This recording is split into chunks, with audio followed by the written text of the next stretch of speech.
What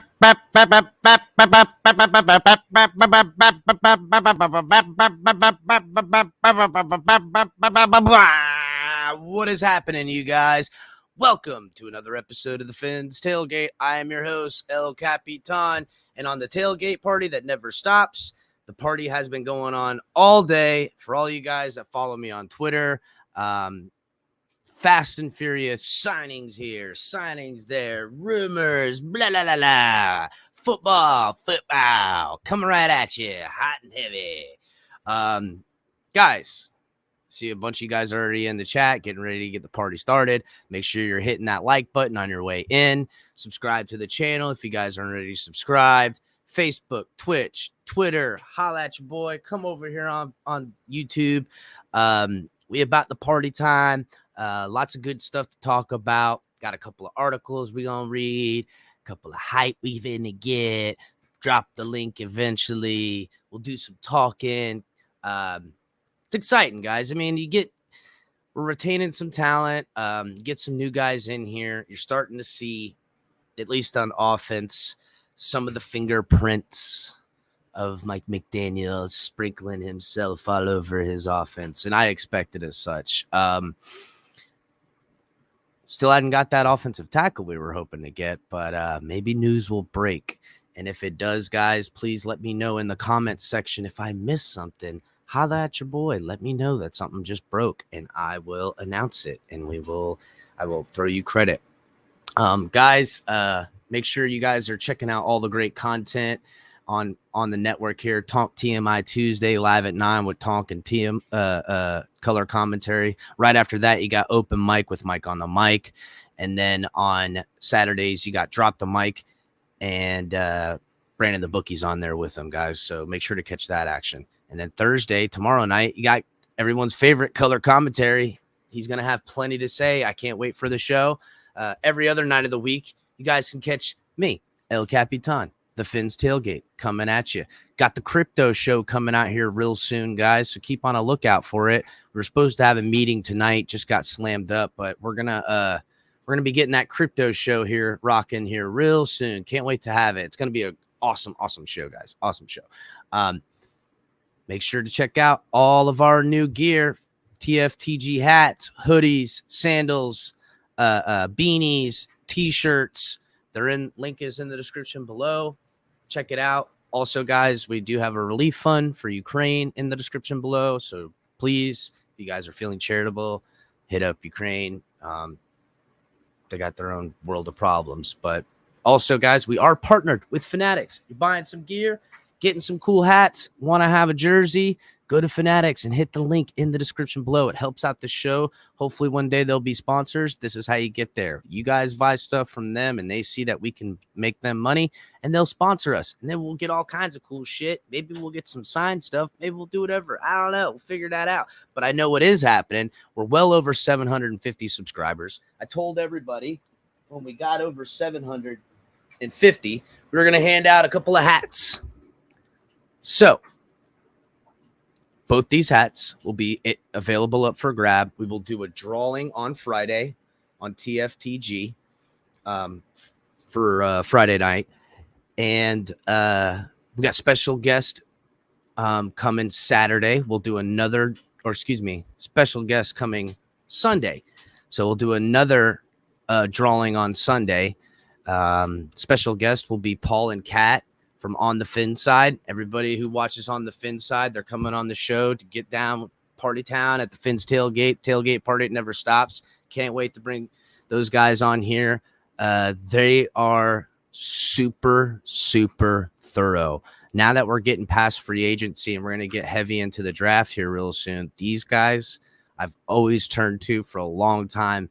I mean, just the in-depth crap that these two dudes know is amazing on the draft. They're great. I can't wait to pick their brains a little. So, Paul, Kat, thanks for coming on the show, and I'll see you guys Sunday. It's going to be exciting. Guys, yes, Andrevius, yes, please, guys, hit the like money. What's up, Isaac? Fat Boy Swag. Yeah, we're gonna go talk about that. Raheem Mostert. If you guys aren't following me on Twitter, please do so. I try to stay up on all the big events that are happening and signings on Twitter as fast as I humanly can. And I got to give a shout out to my special guy, Man of the Future on Twitter. Takes great care of me, keeps me well in the loop. Honorary show friend of the show. We love you, Man of the Future, with all of us, Andrevius and everything. We'll keep anonymity as it goes. But guys, follow me on Twitter. We break news. And if you guys also check me out on Facebook, we have the Fins Tailgate fan page. I want everyone to go and take articles, put things on there, make it your home. I get on there as often as I can as far as conversing with things, but reach out. If you guys don't want to come on the show, then what's up, Dolphin Spurs world? I ain't seen you in a bit. What's happening?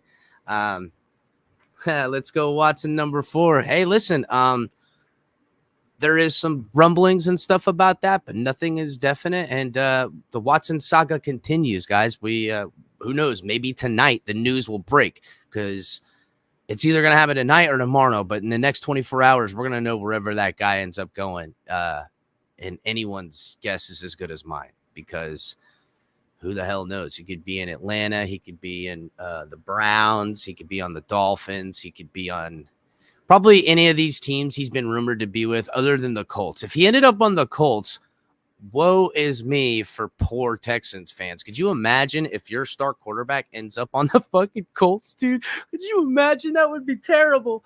That would be so terrible, bro. But anyhow, we'll move on from that subject. We have tons of good things to talk about. I got one of my best dudes in the back, Big John Studs, chilling in the back. I'm gonna bring him on here in a little bit once I go through some of this news. Dun dun dun. Right, Jay. I am smart Dolphin, well dressed, good looking. Yeah. Thanks, Jay. Thanks for coming around here. Everybody knowing they can tell you can trust old El Capitan to shoot it straight and have a great time. Stick around, Jay. If you're new to here, or Energy Podcast, if you guys are new around here, you'll see El Capitan has a good time. It's what it's about. It's hard enough being a Dolphins fan. We recently had our own falling out, and it's quiet today. Yesterday, it was at full peak of insanity. It'll rear its head again, but the Twitter versus YouTube. I mean, what the fuck are we talking about here, dude? Seriously? You guys don't love the Dolphins because you don't love Tua. What the I mean, relax, everybody, okay? Pulling out our fandom wangs and measuring each other is just so stupid, dude. It's so dumb on social media because everybody's so tough on the other end of this. The real world is a little different. Most of you guys ain't talking this out in the streets. I mean, keep it light, guys. It's football talk. Anyhow, I'm gonna try to let that dog lie for the time being, because it seems that the rumblings of the universe have quieted as far as the beef that took place yesterday. And hopefully we can move past this, and hopefully mofos grow from it, because it's just childish. I mean, come on, guys. Goading people into arguments. It's just ridiculous, dude. It's just ridiculous. But yes, Miss Fins, everybody hit the like. Right, JP? Ain't worth the haste, bro. Ain't worth the haste. Very stupid. Don't like Tua. You hate the Dolphins. You root for I mean, yeah, bro. Come on, man. It's just we don't need it. We don't have it. As you guys that have been here a while in the Fins tailgate, you see, we go at each other. But we love each other. I mean, this is what it is. This is family. I don't know about you guys, but my family fight like a mofo. And I'm talking full on asses and elbows throwing hands. Okay. All of us, every single one of us in my family.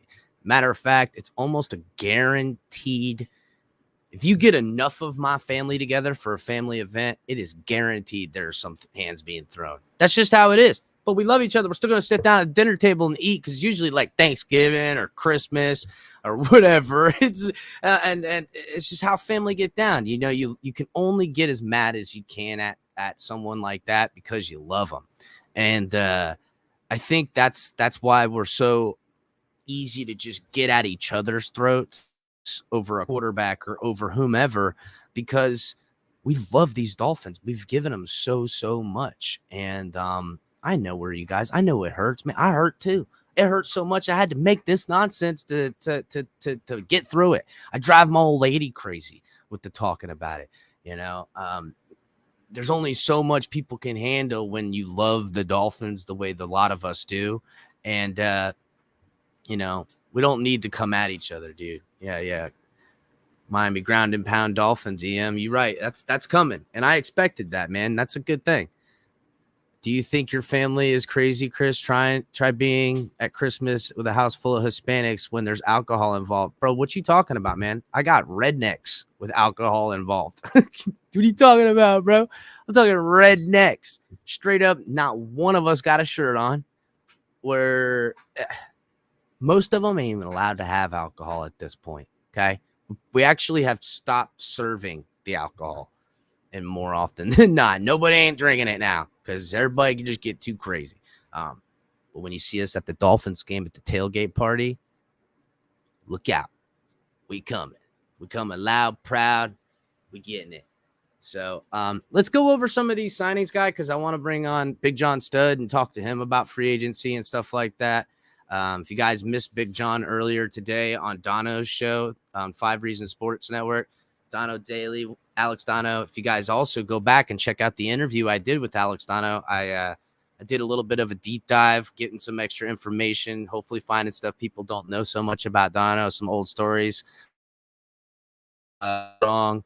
Did one with Big E. Also did another one with Dolphins fan 2021 of the year, excuse me, NorCal Dolphin Mark. Again, Sunday, gonna have the guys from On the Fin side over, trying to do a little bit of mix up, keep things fresh, keep things different. Got some new short breaking news videos, guys, that I'm putting out. Please go in, leave comments. Tell me what you guys think of all the news content I'm trying to put together, different avenues to better serve you as the Dolphins fan, to give you more content that enjoy. I try so hard, guys. I don't make a dime at this shit. I ain't gonna lie. I do get donations, and I appreciate every one of them. And again, guys, if you want to donate, Cash App, Venmo, the Fins Tailgate. But I do all this because this is how much I love my Dolphins. I know what it's like to be a lifelong Dolphins fan, born in it, where everyone in my family is lifelong Dolphins fans. We spend countless hours, time, and money to suffer. And it's not like I ain't got better shit to do. You know what I'm saying? It's not like I ain't got easier lives I could choose. But I stay here because, again, it's family, and I love it. And I love you guys. And thank you so much for taking part. So let's get on with the news. So first things first, let's go over a couple of the new guys. Well, actually, no. We'll backtrack that. We kept guys I think they were smart to keep. Some are very questionable. Agba, Gesicki. Agba is to me the knockout of the park on defense up to this point. Nobody is even close to what that means to our defense, keeping Agba on the team. It's paramount because the hole that would be created by losing Agba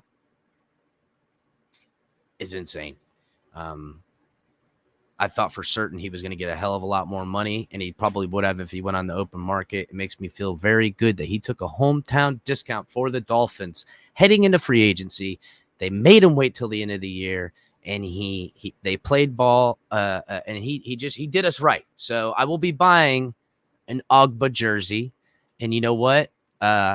That may be a jersey that I give out when we hit over 1,000 subscribers. Sponsored by Fanatics, we'll give away a jersey. I'll buy it off Fanatics. It'll be an Agba jersey. I think that's what we're gonna do. We'll see. Maybe we'll do somebody else. Maybe it'll be a Holland jersey or a Tua jersey. We'll see. But Agba, I'd like to show my love for him, showing love to us, because by all accounts he could have got more money. Again, Gesicki, then Landon Roberts makes sense. Small deal. Duke Riley, which I like Duke Riley, good special teamer. To me, and you go back and watch if you guys would like, but Duke Riley, and it must be the hair because the hair stands out, but I only remember seeing him making plays. So I don't ever remember seeing, oh, Duke Riley totally whiffed on that one. I'm sure he did, but he in live game tape, I didn't notice as many mistakes as I noticed good things from him. Sam McGuavin, I knew he was going to stick around. He ain't going nowhere. He was going to take low money, and he has value as a linebacker. Cedric Redwine, that's good hire. Nick Needham's still on the team from this point. No one's given them a second-round tender. So these are guys that make a lot of sense. And if you listen to Mike McDaniel ahead of time, he said that they were going to try to keep this defense well intact. So they've done a good job of doing that. So, I mean, Jay, I'll look on that and see what we have left in cap. But I do know it's hard to even say. There's a projection they give us, but not all of the details from all of the contracts have been set in stone just yet. Yeah, I know, Kojak. I was just getting ready to get to Mostert. All of the details from the contracts haven't been set in yet. And so who knows exactly what we have cap as far as this year goes.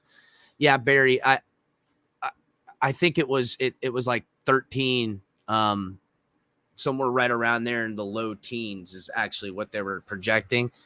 But that's only a projection because they could maneuver money for days, dude. I mean, look at certain teams. So, but I hear you, EM. I would have preferred Wagner as well, but they didn't know.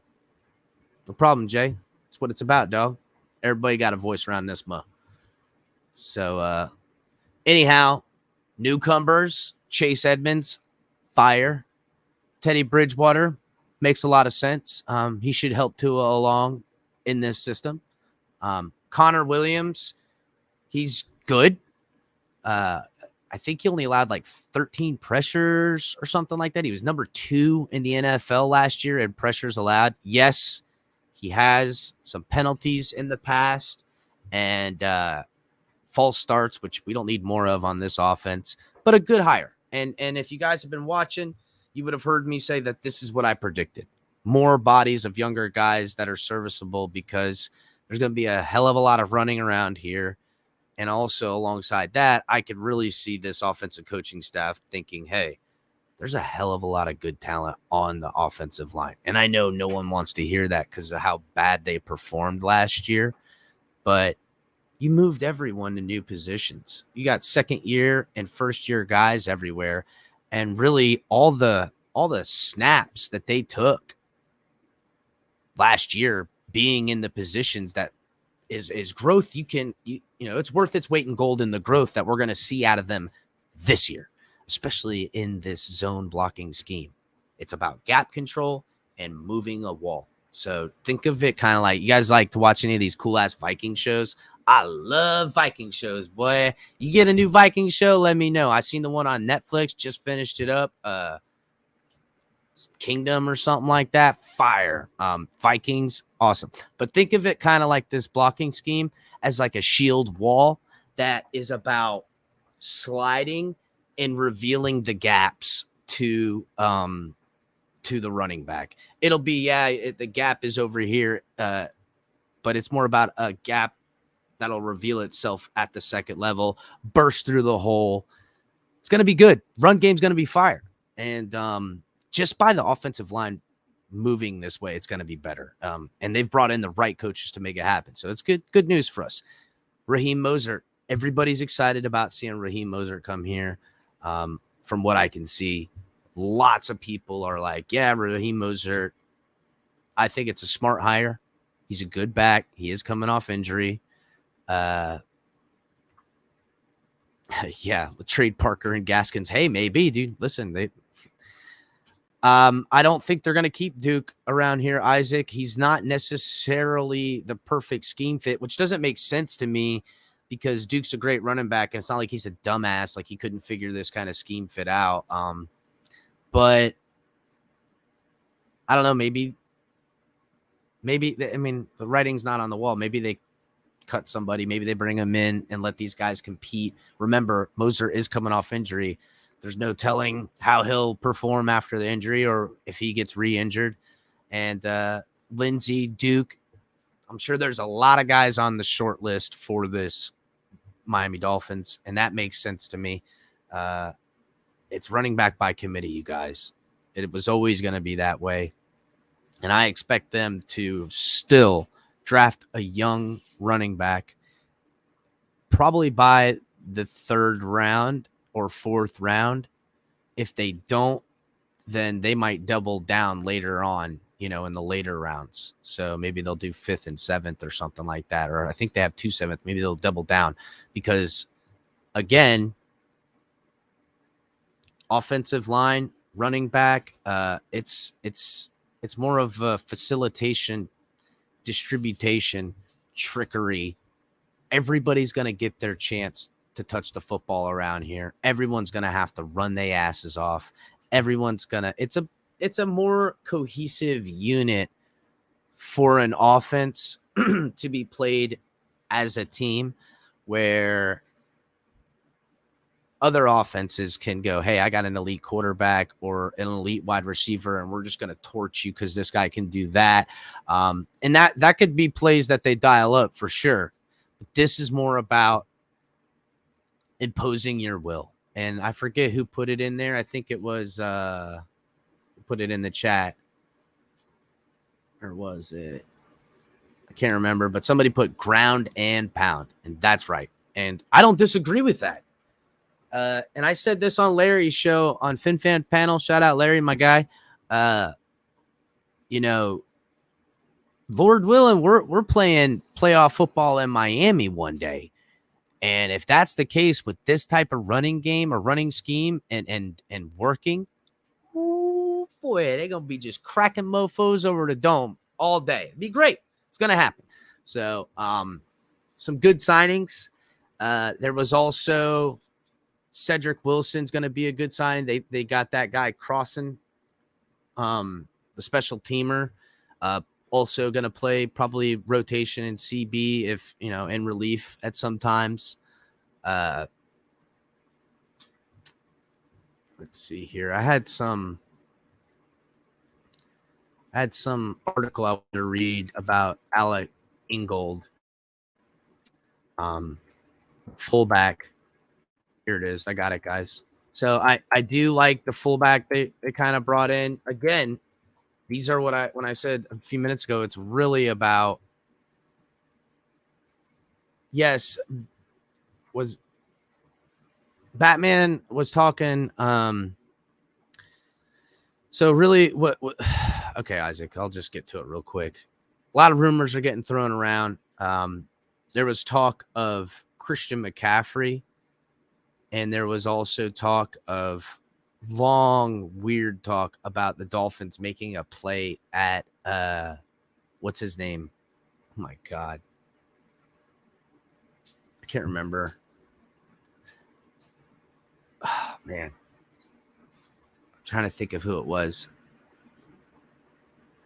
Anyhow, these were big time rumors.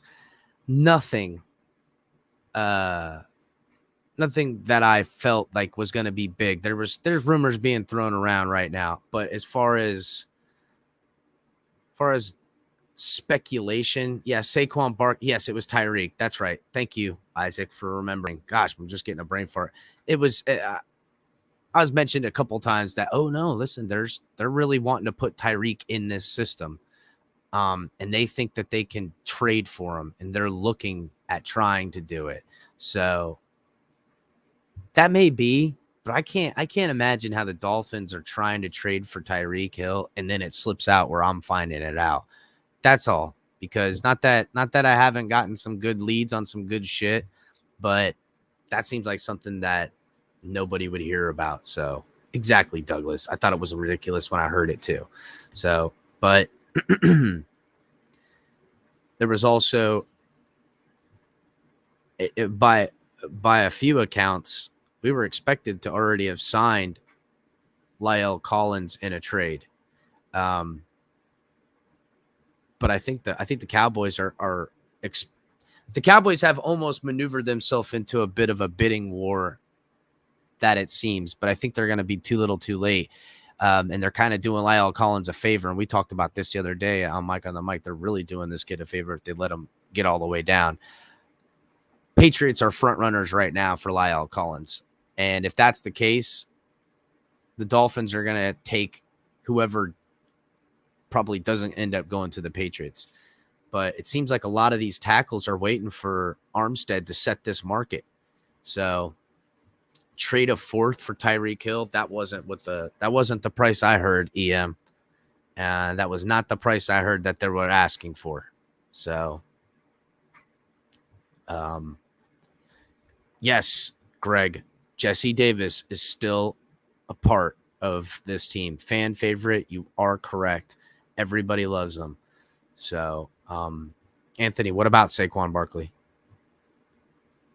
Is this it? Hold up. Chris, what worries me about Teddy signing is, let's say Tua gets bent because he's not performing. His hardcore fans going to make excuses saying we shouldn't have signed a league backup. Yeah, you know what? I don't think we got to worry about that with Teddy Bridgewater. I think they're going to, even if, say, by game one, Teddy's head and shoulders above operating the offense better than Tua, just my eye test alone tells me Tua's a far way better physical athlete than Teddy to see if he can learn the offense as good as Teddy Bridgewater can. So I wouldn't even sweat that. Now, what I do think, and it is something to consider, is how much of beloved Teddy Bridgewater is, who's absolutely adored around the NFL for years and years now. The off period where there's literally no news, no nothing, no one's on camp. Teddy Bridgewater's throwing passes on the beach to Jarvis Landry, Odell Beckham, Julio Jones, you name it. You drafted him in fantasy, he's throwing passes to him. So, JP, there was no way I thought they were doing it too. Again, I don't even think it was real. Like I said, I couldn't imagine how it would find me in the way I found it. So, anyhow, the Alec Ingold, I got this article by David Fuentes from fullback is a lost position of sorts in the NFL, but new Miami Dolphins coach Mike McDaniel can find use for one. And Mike McDaniel got his fullback for the Miami Dolphins on Wednesday. Miami reached an agreement with Alec Ingold, formerly of the Las Vegas Raiders, a league source confirmed. The deal is reportedly worth up to $7.5 million. In 3 seasons with the Raiders, Ingold caught 28 passes for 239 yards and had a receiving touchdown in each season. So he's got 3 receiving touchdowns. He has rushed 15 times for 22 yards in his career, but Ingold's a greater value in his run and pass blocking. My role on this team is making a 4-yard run into 6, Ingold told the Raiders official site last preseason. A 3-yard catch into 5-yard catch, giving a quarterback, Derek Carr, half a second longer in the pocket. So when I'm on the field, I'm trying to make everyone else better. I'm trying to help people. Each year he was on a little more than 20% of the Raiders' offensive snaps, playing the position that is seldomly used across the NFL. Ingold is a special teams contributor.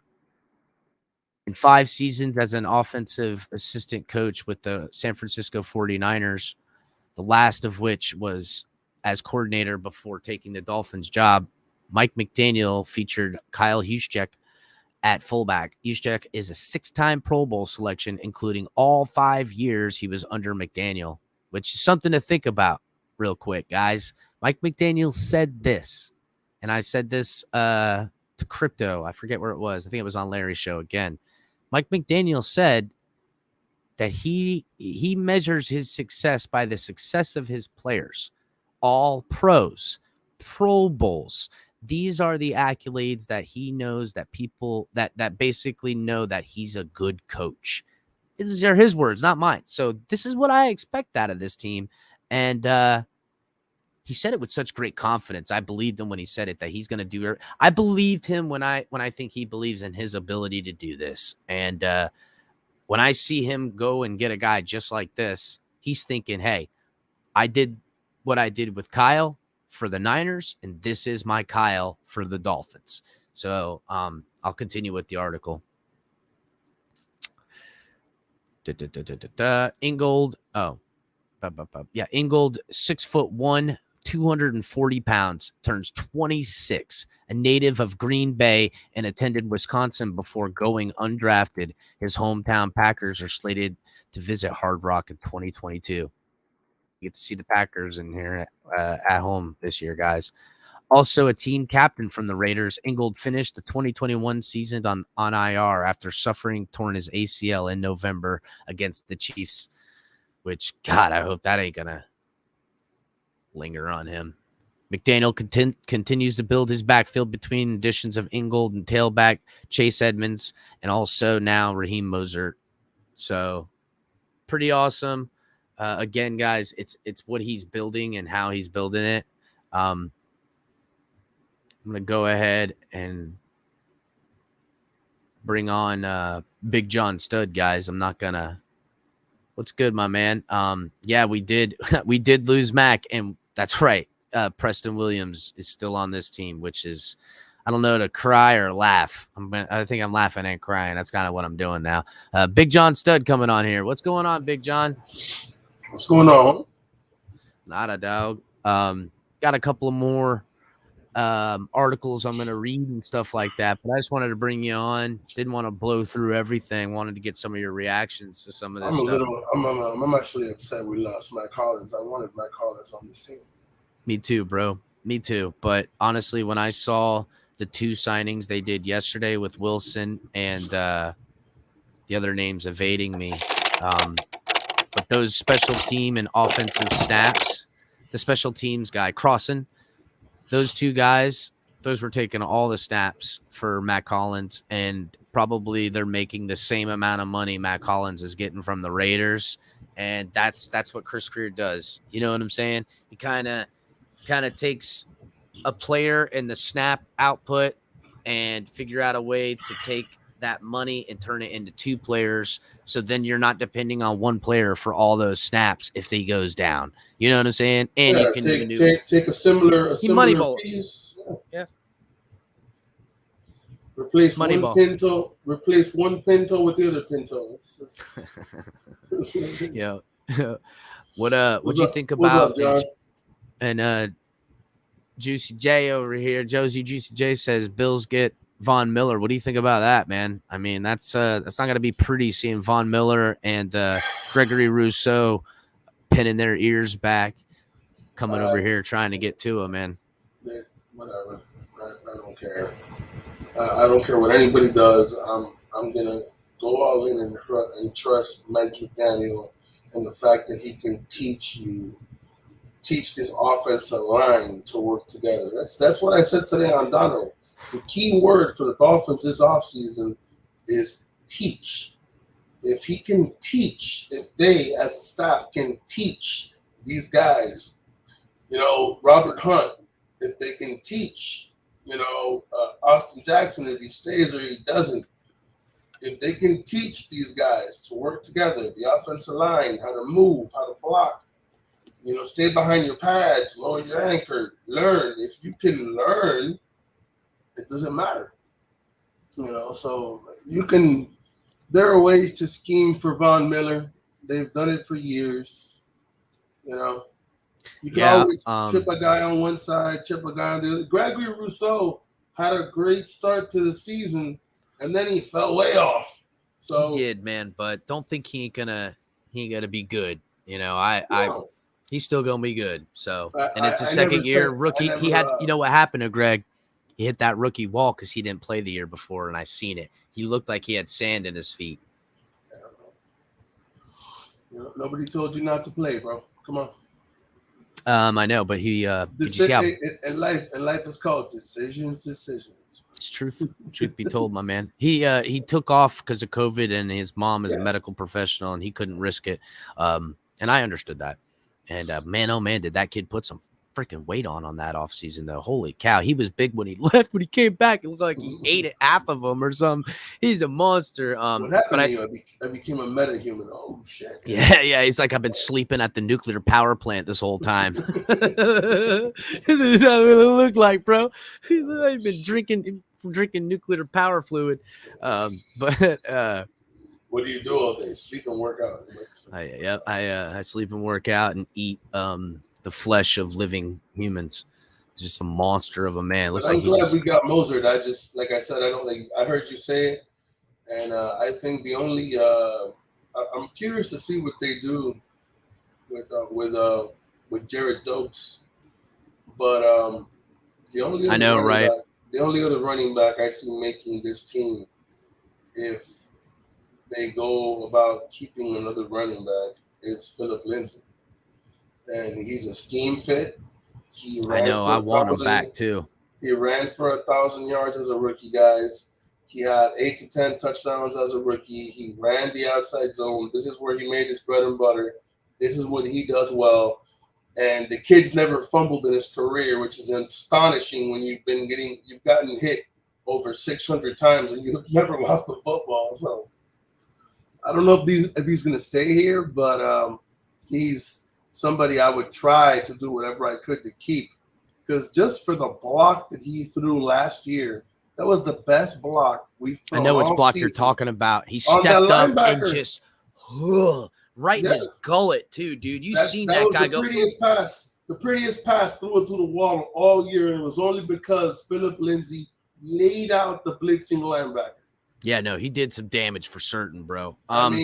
I'm hoping he sticks around, bro. The guy was on a plane on Tuesday, got off on Wednesday, blocked the shit out of somebody on Sunday, and said, "My kids are watching me play football." That's it, bro. That's it. That's what I want that's what I want for a blocker, bro. I don't care. I think Edmonds takes every snap though of that, man. I think we're gonna see a lot of feature of Edmonds, Mostert. I think the fullback we just got's gonna be. He's going to get his fair share of snaps. It leaves guys on the outs, like even Gaskin, bro. Like I could see Salvin Ahmed. I could see Salvin Ahmed taking snaps from Gaskin this year because remember we poached him from. Yeah, we poached him. We're going to see a lot of 2 running back sets this year. There's going to be a lot of running back, fullback. Yeah, I don't know if it's the offset eye. I don't know if power they're side by side. Wishbone. Yeah. We may even see Tua in the shotgun with a running back on each side. Like pistol wishbone formation. It's and you know what's cool is too. And you said this, I think it was last night. This is exactly what Tua knows how to do, as far as those mix mash of formations with running backs. In and out, hike, pick the leg up, do this, and this guy goes that way. That guy comes behind me now. The whole freaking thing moves around. It gives the defense a lot of looks, a lot to look at. We'll see. Poor Jared Dokes. Mr. Paul. Yeah, Jared Dokes is sitting low on that totem pole right now. So we'll see what happens to him. The crazy thing is you haven't heard anything about Jared Dokes. Not a friggin' peep, bro. That's what makes it interesting, because you haven't heard anything about Lynn Bowden. You haven't heard. Well, that's not true. We see Lynn Bowden all the time on social media and stuff. But we're talking about the coaching staff talking about Lynn Bowden. They haven't said a word about Lynn Bowden. They haven't said a word about Jared Dokes or how they plan to do or use or nothing. When you hear nothing about a player, to me, it's actually a good thing. It means they're trying to keep them low key, like they're planning something, bro. Mike McDaniel's always playing chess while dudes are playing checkers, bro. That's what it looks like. Well, you realize that turnaround on a phrase on an argument that could be perceived the same way in agreement if I said Watson, and that's why it's so quiet with the Dolphins and Watson. I know you don't want to hear that, dog. I just had to throw the zinger, bro. I had to throw the zinger. I already told you, bro. I just wanted to say it, bro. Yeah, go ahead. I just had to get you, bro. That's all. I was just fucking with you. At the end of the day, it hasn't been quiet on the Deshaun Watson front. Everybody been talking about Deshaun Watson. Oh my God, bro! Everywhere I turn, I'm getting an update. Deshaun Watson meets with this team. My homeboy lives. He's living here now momentarily, and he was watching TV, and he's like, "God damn it, another Deshaun Watson conversation." And he's like, "Do these guys just ever get enough?" And I'm like, "Nah, bro. It rules the media, bro. Until he's on a different team, it ain't gonna stop. That's just how it is. And we'll see, because it's gonna happen probably tonight or tomorrow. So literally, and look, breaking news comes on, guys. Let me know. I'm watching Twitter, and I'll hit the breaking news report.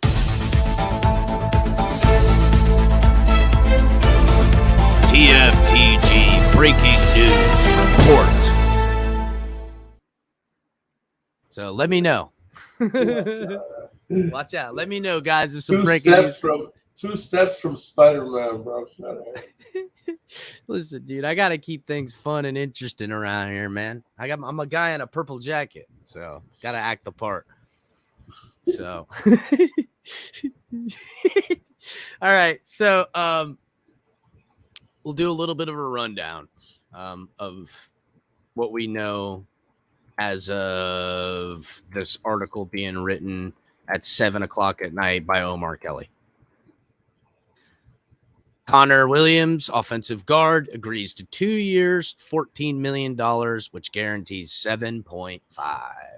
Williams is 6'5", 315 pounds. Started 51 of 57 games in his 4 seasons with the Cowboys, most of which was at left tackle. He's viewed. Wait a minute. Most of which was at left tackle. Why do they call him a guard if they just said he played mostly at left tackle? That makes no sense. Anyhow, he's viewed as one of the best NFL's best pass protectors, only allowing 1 sack last season, but at one point last season was leading the NFL in penalties with 17, and 14 of them were enforced. 11 of those penalties were false start. Go ahead, interject. Let me interject and clarify something for the Dolphin fan base in case they don't know. FYI, he had 15 or 16 penalties. The offensive line coach for the Dallas Cowboys was Joe Philbin.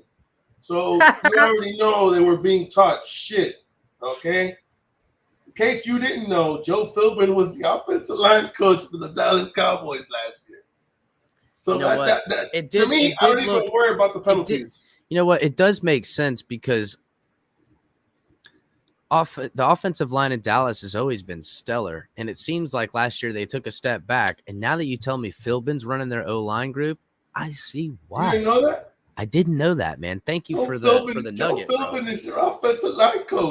I'm sure right now. He was their offensive line Rock coach. Rims. Don't be giving me fake breaking news, bro. Let me know for certain, man. Don't give me fake news. I can't. Man, don't get me wrong. I'm trigger happy on that. I'm totally trigger happy. I want to press it for something cool, but please don't give me fake news, guys. I'm not gonna break news and look like an idiot around here. I already do that enough. All right, I don't need help. Anyhow, I don't need no help, bro. It was 17 penalties, 14 of them counted. Unless Miami Dolphins add an offensive tackle in free agency or earlier in 2022 draft. The signing of Williams, who played offensive guard his entire NFL career, indicates that they just contradicted. themselves. You understood that, right? Yeah. That's why I stopped. So he's been a guard the whole time, and that's why I was like, most of which was at left tackle. So that must be the typo. It must have been left guard up there. It's got to be. There's just no effing way. All right. who has played offensive guard his entire NFL career, people, indicates. Who wrote that? Omar Kelly? It's Omar. Sorry. Yeah, don't. well, I mean, right to Omar and tell him, hey, it's bro. 7:00 at night. It's probably the 100th article, and you see how much. Omar, hey, Omar, typo, bro. Mm-hmm. It's all right. As soon as Omar starts, hollering at his boy, I can go in and clean this up for him. Maybe put a little video in there or something like that. I love Omar, but I don't think he knows he typoed that one. I'm sure he doesn't, man. So, who has played offensive guard his entire NFL career, indicates that Liam Eichenberg, Austin Jackson, or Robert Hunt will be manning both tackle spots. So one of those three dudes is going to be playing guard, and the other two will be playing tackles. I know you want to see Robert Hunt at right tackle. If this is what we're left with, it makes the most sense. And then, well, it's not that I want to see Robert Hunt play right tackle. I know what you mean. We have about $15 million right now under the cap, give or take a few mil, right? Yeah. We can still free up about another $20 million with cuts because we haven't really done any cuts. So let's say you do those cuts, you got about, $35 to $40 million. Now, if you're only going to go after one, if you're going to have if Robert Hunt is going to play right tackle, then go get the left tackle. I don't care who it is. Okay? Go get the left tackle from New Orleans, move Robert Hunt to right tackle, and then in the draft, I've seen Linderbaum go anywhere between 20 to 27. So if you got to move up 7 spots, bro. Yeah, if they could, I don't know about whatever, but it's definitely whatever it is to move up 7 spots in reason. What it would cost. If Linderbaum is in striking distance, I expect them to do that. And Chris Greer ain't afraid to move up and down in the draft. That's what I'm saying. Or I could see them doing or go ahead, get yourself a center. Mm-hmm. The Browns just cut that guy. Yep. Go get him. Go get the left tackle and move Robert Hunt to right tackle. All you gotta do is put Dieter at right guard. Because you got the left guard. Yeah, you're right, Daniel Butler. We do want a better center around here. The Dieter experiment at center is so. Who knows? Maybe Dieter sticks around and he takes a step forward, but I'd rather get a badass center. You know what I'm saying? Dieter's a better guard than he is center. So, yes, I agree with you. What's up, Q? The less Dieter needs on his plate and just block is the better for him. Seems like Dieter has a hard time doing all the other stuff. You know what I'm saying? The thing is, he wouldn't have to call out protections and shit. That's what I mean. That's what I mean. Communication, protections, all that stuff. It's such an important, underrated role. It is the most important. It really is. It's the only way the offensive line gets cohesion. It's just it's a fact. Everybody knows that. So we'll see if Williams plays left guard, which means Jackson, who was moved from left tackle to left guard early last season because of struggles, would be displaced as a starter. That makes sense. So I don't know. I'll make Austin Jackson a swing. I'll put him as a 6th offensive lineman. But that's a terrible failure if he's not on your starting offensive line. Not if you're trying to upgrade. No, I hear you. Next player, Teddy Bridgewater, $10 million contract, 6.5 guaranteed. He holds a 30-33 record, passer rating of 90.7. He started 14 games last year, going 7. It says 7-7, completing 66.9%, threw for 3,052 yards, 18 touchdowns, 7 interceptions. Bridgewater is a perfect fit for the Mike Shanahan-inspired offense. New Dolphins head coach Mike McDaniel intends on installing. He's a play-action-based quarterback who has movement skills and throws with accuracy and precision.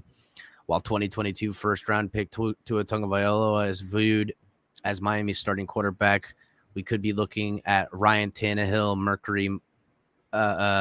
Marcus Mariota-like situation. If the 2020 first round pick falters, Bridgewater has shined in every quarterback battle he's ever been in his career. These are Omar Kelly's words.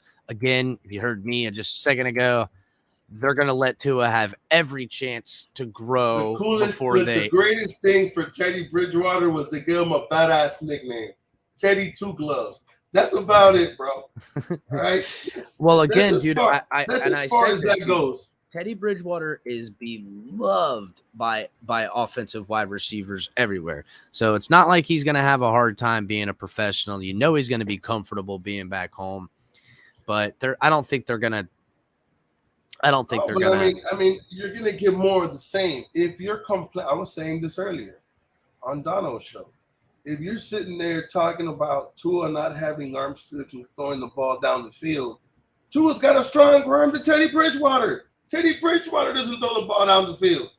Listen, so if you're going to completely agree. Again, and I said this before you got on, I said, look, even if Teddy could come out the gates by game one, Teddy Bridgewater could be head and shoulders above Tua in operating this offense. But I still think they'd go with Tua because my eye test tells me Tua's a far way better athlete than he is. He's faster, quicker, stronger, has a better arm.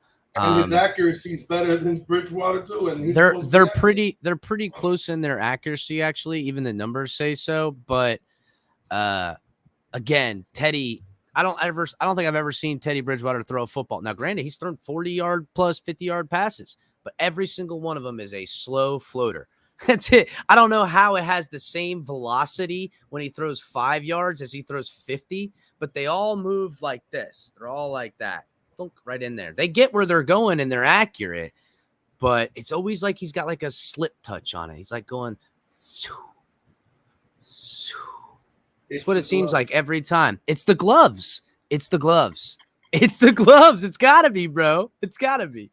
It's the gloves. So we'll move on to the next one. Cedric Wilson Jr. agreed to a 3-year deal worth $22.8 million with $12.75 guaranteed.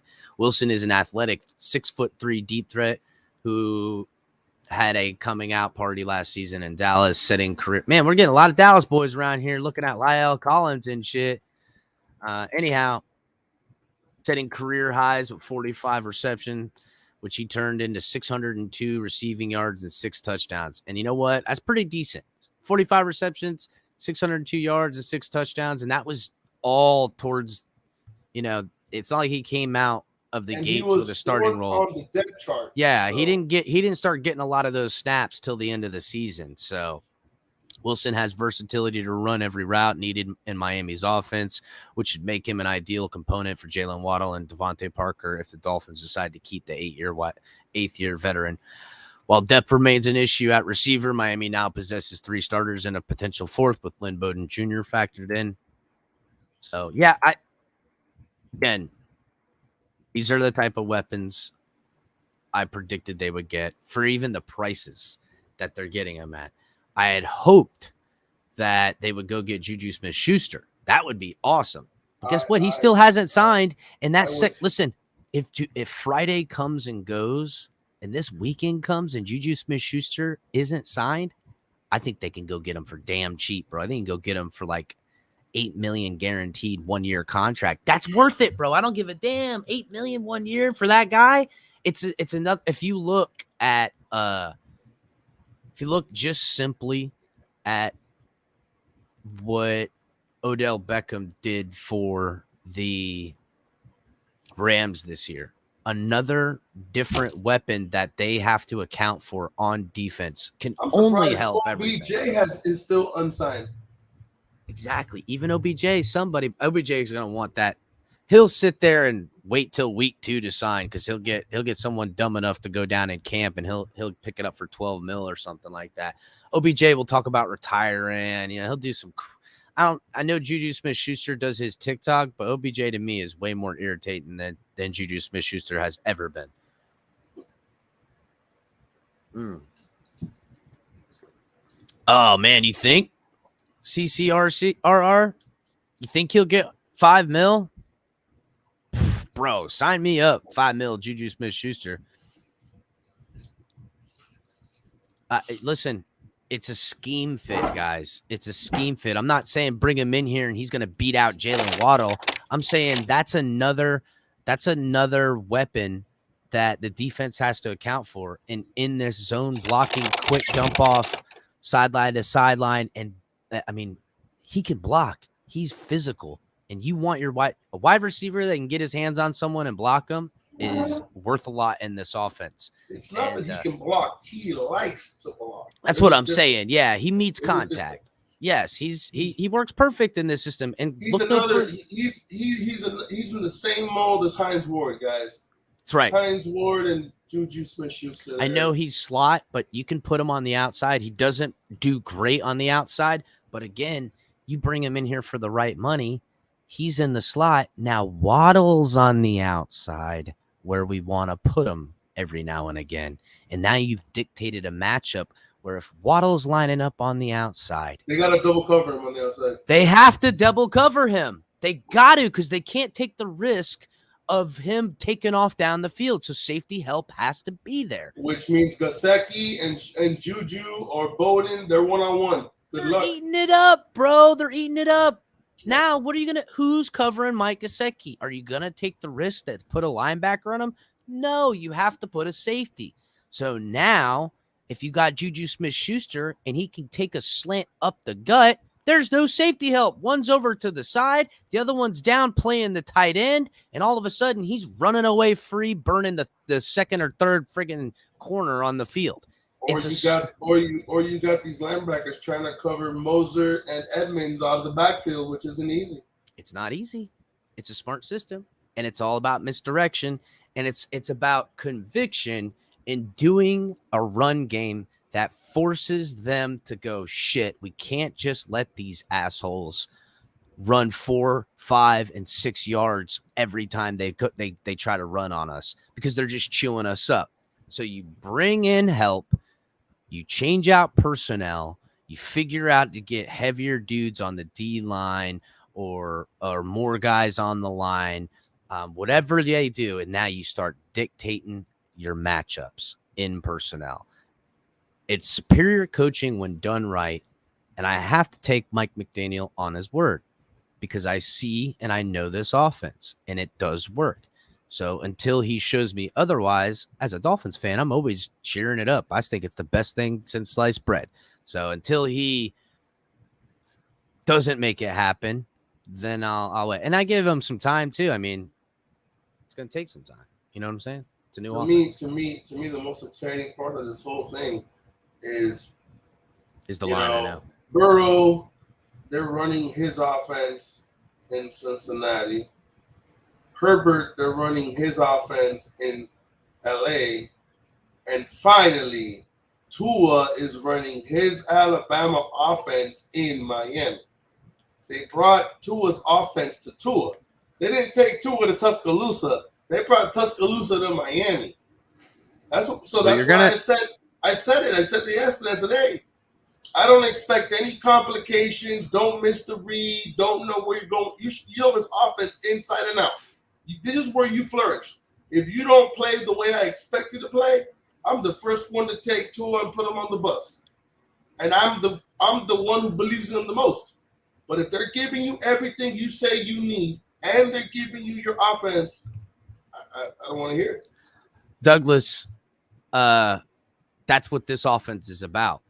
It's about all different size slot wide receivers. That's what it is. I know it sounds crazy to say that, but that's the whole deal.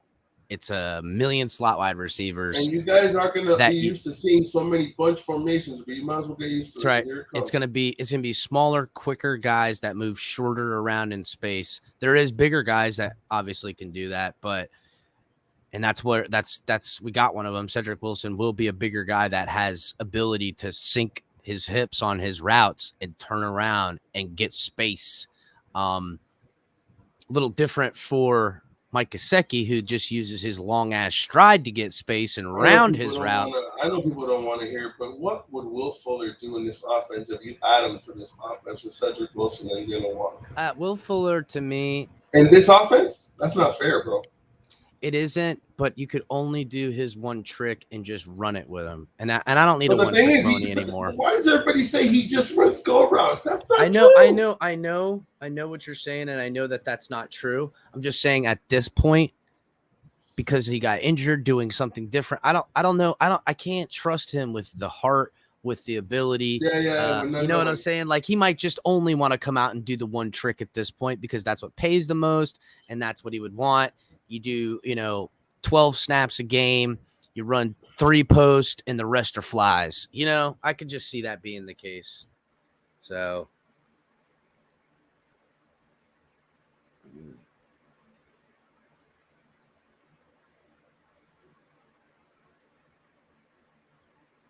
sorry, just text real quick. Waiting to hear back on some stuff. Chase Edmonds agrees to a 2-year, $12 million deal, guarantees a $6.1 million. Awesome deal, guys. You're talking $3 million a year for this guy. Dirt cheap in some ways.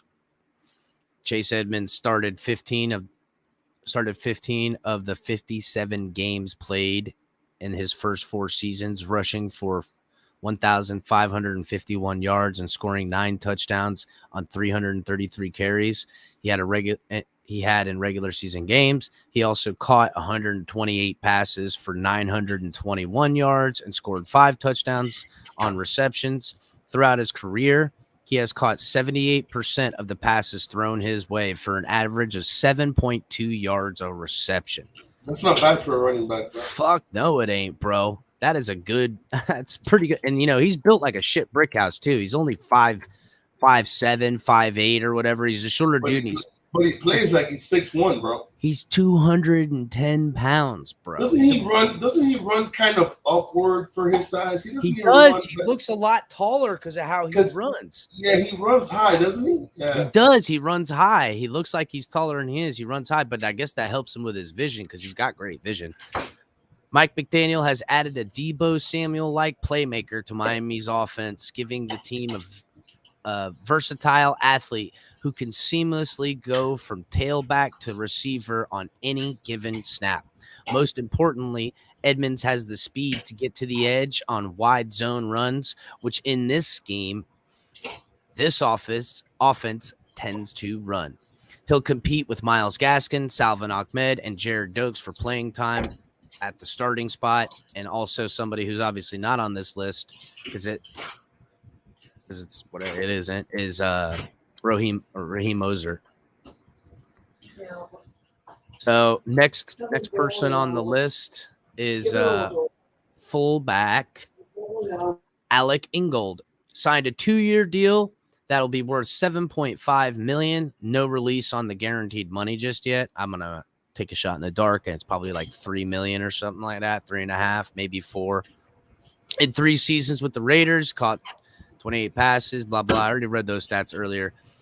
It's difficult to run a run-centric West Coast offense without a physical battering ram style fullback. That's who Ingold is. He has been for the bulk of his career 575 offensive snaps in the past 3 seasons. Damn. I see why he took an injury on his ACL this year. 557 snaps for a fullback when your only job is to literally just crash into people most of the time. His potential competition with Ethan Carter for that tight end H-back role in this offense. Who knows? I don't think Ethan Carter is going to make it much longer. What do you think? I don't think he's going to make it. So we'll see. Last guy on the list is the 3-year, $10.5 million deal for Kenny Crossman, which to me, $10.5 million for special teams ace/cornerback seems kind of high. I'm gonna take a shot in the dark, and a lot of that money is incentive money, and the lower amount will be in guarantees. It'll probably be around $4 million guaranteed. giving him whatever league minimum is for his position group, and with a lot of incentives. Probably the incentives would be more based if he has to fill in at cornerback or safety. So, but it is a hire that they need, and that hire, I mean, think about it. If he's making $2 million a year, or league minimum $2 million a year, 1.9 a year over 3 years. That's a great hire either way, bro. Well, you look at him and Wilson. There goes why they let Matt Collins leave, which I would have loved to keep Matt Collins, but Matt Collins wasn't going to be playing special teams this coming up year. He was going to be a wide receiver, and on the Raiders offense, he's going to be he's going to be a big target for the Raiders, and that's what he wanted to be. He wanted to get more snaps and be a more featured weapon in the offense, and that's exactly what happened. I think he was hearing us on these YouTube channels clamoring for him to get on the field. I bet, brother. I bet, because I'm telling you, I wanted him. He's good, man. It sucks to see him go. It sucks to see him go. I'm not happy about it. And considering what happened yesterday with TD, apparently they listened to what the hell we say more than we thought we did. I know, right? Apparently. CCRR, listen, I know his numbers haven't been good, and think of what's changed in the last 3 years. Who left? He became the number 1 wide receiver featured over there. Everybody knows that Big Ben's arm literally is like burnt out, and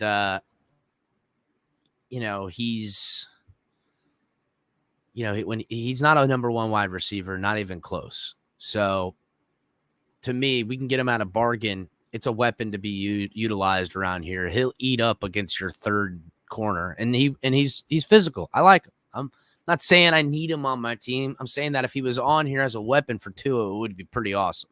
So that's what I'm saying. For the right price, let's not go friggin' crazy on this, That's why I'm saying if we sign him next week, he'll have to take a discount, to say the least. So you could see him. What do you think about Jarvis Landry coming in? The potential. I don't know. I just want your opinion. I don't think he's coming, but I wonder what you want. I love Jarvis Landry. I have a Jarvis Landry jersey, so still have it. Love him. Loved his heart. Love how he played the game. If he came here, I'd be excited, but I don't know. I kind of want to see somebody different in some ways. You know what I'm saying? If they thought, hey, Jarvis is perfect to bring back, great. But he played on the Browns and left, and I get it. We weren't going to pay him that money, and good for him to go get it. But I still think he might want to go for money. I want people to understand something. Everybody has been criticizing Tua up and down, left and right, for all the things they're talking about. I've been saying, people put Tua through the ring here. For you guys to understand what I'm saying, Tua went through this shit for 15 months. Deshaun Watson talks have been up and down his ear for 15 months. He didn't say a single. Baker Mayfield come out and cry. He didn't say a single word. They talked to Baker Mayfield. He put out a goodbye letter. He put his house up for sale. He divorced it. Like, he almost divorced his wife. Like, it's been bad. That guy just shattered. He almost put on a billboard, guys. And all it took was one day. Well, I know Claypool, boy. Claypool is fire. I like me some Claypool. That guy is mentally fragile, dude. Honestly, I think Baker Mayfield's smart to do that, because say Watson doesn't go there, maybe they have to sign him, and now he can squeeze him, be like, you hurt my feelings, you insulted me, if I got to come back, you got to make it worth my while. He could put the gears to him a little bit on the money deal. So we'll see what happens. We still got a lot going on. Yeah, Drew Patron, I hear that. They don't want to pay him. I know they don't. And there was indication that he didn't. And who was it? Skip. It was Skip Bayless. He was all about that. All right, so let's get on to Raheem Mostert. Coach Mike McDaniel. Hold on. First of all, Sun Sentinel article, guys. David Fuentes sent an article. Mike McDaniels gets a running back, Raheem Mostert, that reunited in Miami. Miami Dolphins have reached an agreement with former San Francisco 49ers running back. League source told the Florida Sun Sentinel, and his agent Brent Tessler announced on Twitter. Mosert's deal is for 1 year for $3,125,000, according to ESPN. That's a perfect signing because he's coming off injury. It's low money, probably all incentive. He'll get the minimum. It's pretty good. Mostert was with Mike McDaniel in San Francisco for the entirety of Mike McDaniel's 5-year stint in the Bay Area, first coordinating the run game and then as the offensive coordinator to 2021 before landing the head job in Miami this offseason. In his 49ers career, Mostert averaged 5.7 yards a carry, rushing for over 1,610 yards on 284 snaps. Those are good fucking numbers right there. Mosert's most productive season came in 2019 when the Niners ran to the Super Bowl but lost in Miami to the Kansas City Chiefs. He rushed for 772 yards and 8 touchdowns in the regular season. Then he added 5 postseason rushing touchdowns, including 4 and 222 yards. Then he added 5 postseason rushing touchdowns, including 4 and 220 rushing yards in the NFC Championship game victory over Green Bay. Poor Green Bay getting beat up by the Niners every time they see him in the playoffs.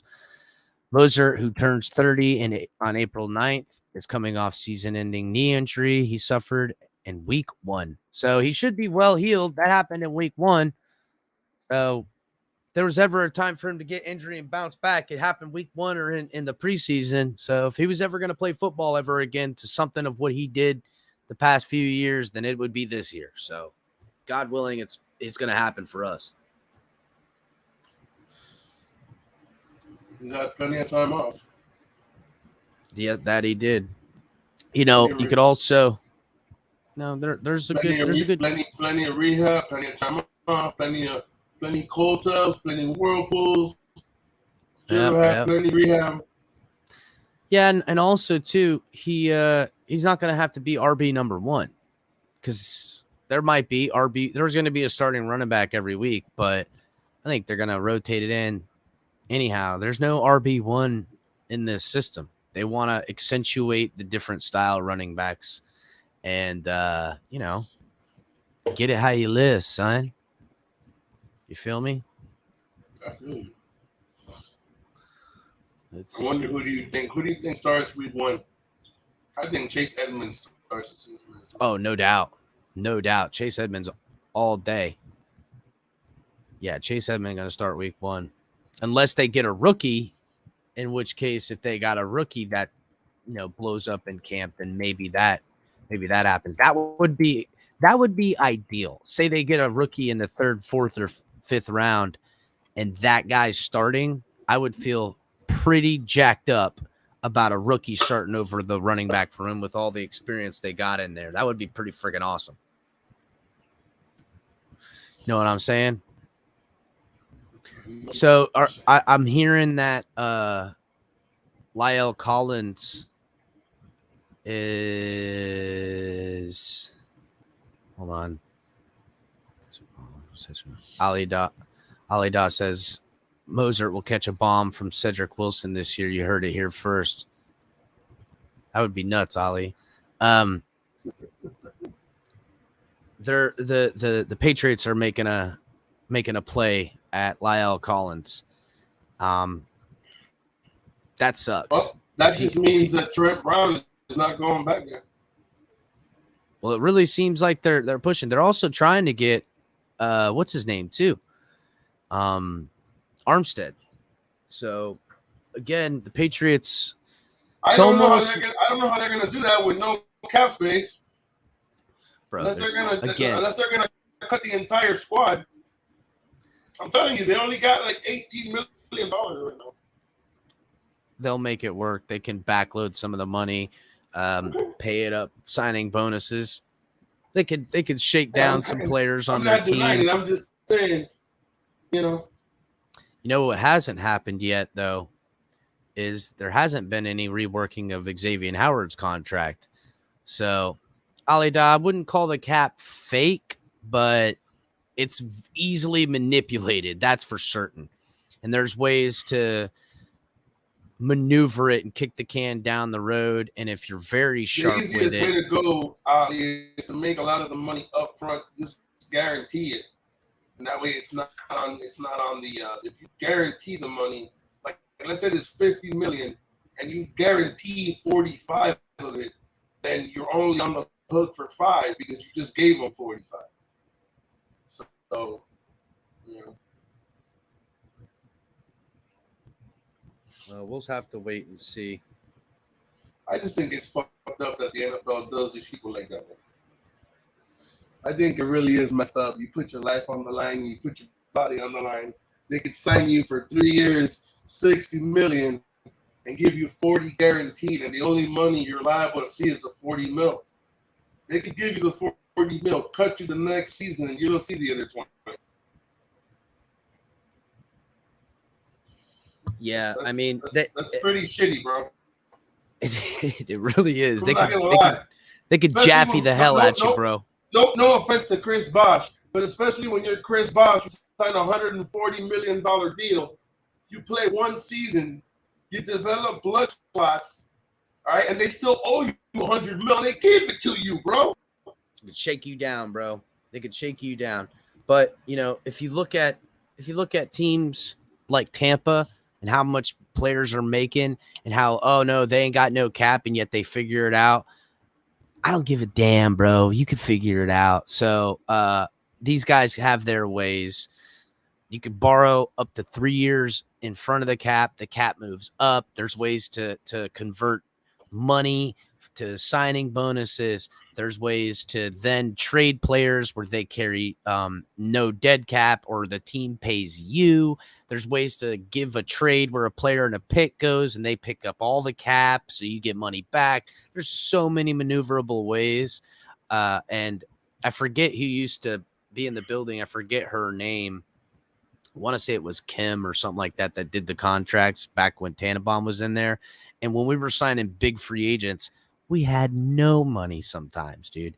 We had no money, yet we were signing $60 million deals, offensive linemen and getting Ndamukong Suh in there. And we're like, yeah, we had $40 million in cap and we just signed $200 million worth of guys. It made no sense, but they figured it out. So there's ways to do it. Granted, we had to pay the piper in 2019 and do stuff like that. But right now, this point in time, we could have no cap money and they could still probably figure out a way to sign $50 million in talent if they wanted to and borrow very little towards the cap. What was the latest you heard about Armstead? What have we heard? Have we heard anything? Let me look it up right now. I'm only saying because I haven't heard anything over here. Don't know if you heard anything over there. The only thing I heard is that he's from what basically waiting on Deshaun Watson. That's exactly right. He's waiting on Deshaun Watson. That's the word. If Deshaun Watson ends up, yep, and by all accounts, Deshaun Watson's team is looking at Atlanta and the Saints as potential trade targets. Not so much other rumored teams, but nothing's off the table. Again, I'm gonna stick to Carolina, bro, until the ball falls. It would be pretty amazing for the Carolina fans if it happened. He's going back home. He'd be a god, bro. Well, he went to Clemson. He is a god over there. It's insane because I keep hearing people saying home and this. Clemson's in South Carolina, and I'm pretty sure Carolina Panthers are in North Carolina. I don't know. Don't quote me on that. Also, he was born. He was born in Georgia, so people are saying he's going home to Atlanta. It's Miami. What the hell's going to happen? Wants to play in a dome. Hear that he wants to be in a dome. That's why he's picking the Saints. Nobody knows for certain. That's the only thing for certain is that Deshaun Watson holds all the cards. Hey, what's going to happen to Matt Ryan, bro? Well, Matt Ryan, I would imagine, would go to Houston if they traded Atlanta. That's almost a guarantee because I can't see where.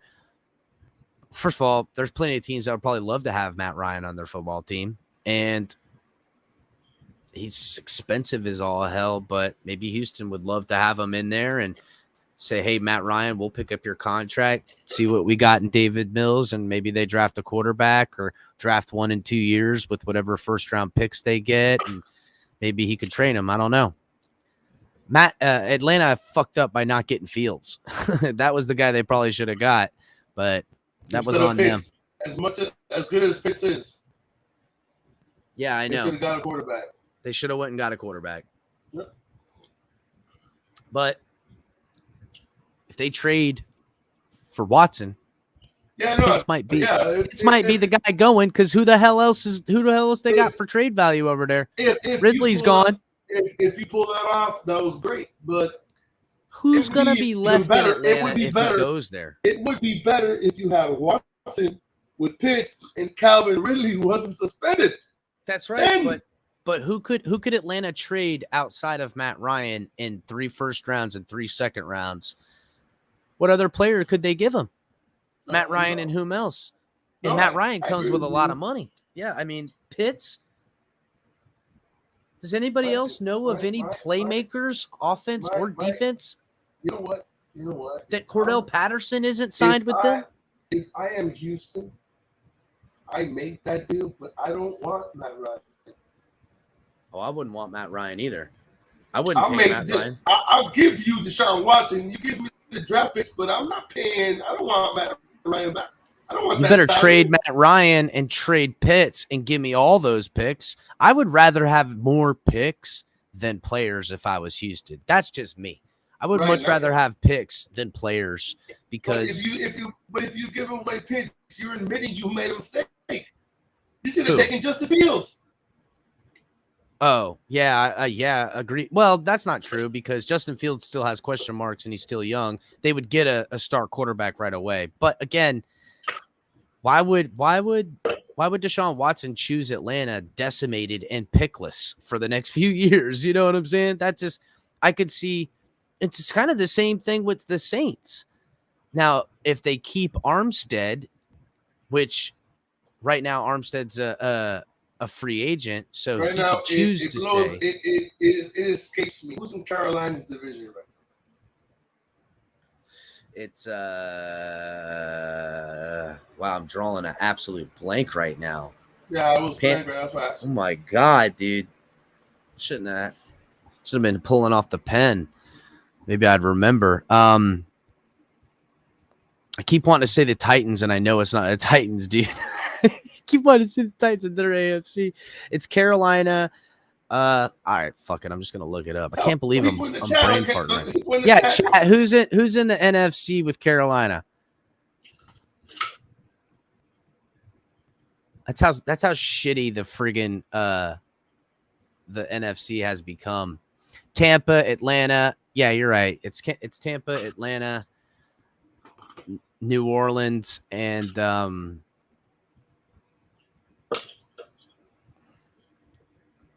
you go.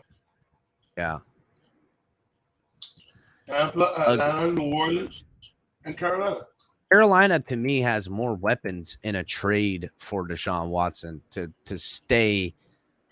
What I'm saying is, out of all those situations, the best one is Carolina. Unless you're going to go to Tampa Bay, but Tom's already going back. You're not going to Tampa Bay, right? New Orleans. Why is he fighting? I mean, the NFC South wouldn't be where I would go. I would try to get my ass in a NFC. I told you to go to the NFC East. Yeah. Or the NFC with Minnesota. I've been saying Minnesota from day one, bro. Well, I guess in both of those, I mean, Tampa and Matt Ryan aren't going to be around forever. And then what's his name? Aaron Rodgers. Well, Aaron Rodgers is going to be around at least a couple more years of that contract extension. And then Kirk Cousins. But really, the NFC East has got Dak Prescott and nobody else. You know what I'm saying? That would be like New York, the Eagles, Washington, Dallas. That would be the division that I would pick if I was him. You know what's going to be fun about the AFC? You're going to have great teams that are not going to make the playoffs, and the Dolphins are going to sneak in because oh my god, AFC that would be West, so amazing. The AFC West going to beat each other up, bro. They're going to beat the shit out of each other, bro. Beat the shit out of each other, dude. They are. Look at the quarterbacks in the AFC West, bro. Dude, it's going to be it's going to be, and the defensive players are now showing up too. You got David Carr, you got Patrick Mahomes, you got Russell Wilson and Justin Herbert. Literally, they could literally split. All of them could win one on each. It'd be crazy. Shout out to my boy, Man of the Future, guys. If you guys are looking for someone good to follow, check out Man of the Future on Twitter. Totally a great guy. I shouted him out earlier. I was talking to him on there saying, what's up? Guys, like Miss Finn says, tickle the like button, guys. Just give it a little tickle on your way in here. I need the likes. It helps the algorithm, helps get people to watch the show, helps get me more subscribers. Real quick, guys, again, make sure you're coming and checking out all the great content we have here on the channel. Tonk TMI Tuesdays, Tonk 7 with color commentary live at 9 on Tuesdays. Right after that is open mic with Mike on the mic at 10. You can catch Mike again on Saturdays. Drop the mic with Brandon the Bookie on there with him. Tomorrow night's late night color commentary. And then you guys can always catch El Capitan every other night of the week. Cash App, Venmo, the Finn's Tailgate. Help support the channel, guys. Really appreciate it. If you also want to support the channel in other ways, we're sponsored with Fanatics. Go into the link below. Hit the Fanatics link. Find yourself a beautiful Miami Dolphins cup. They got them on there. All kinds of good stuff, dude. Old school logo stuff, hats, everything.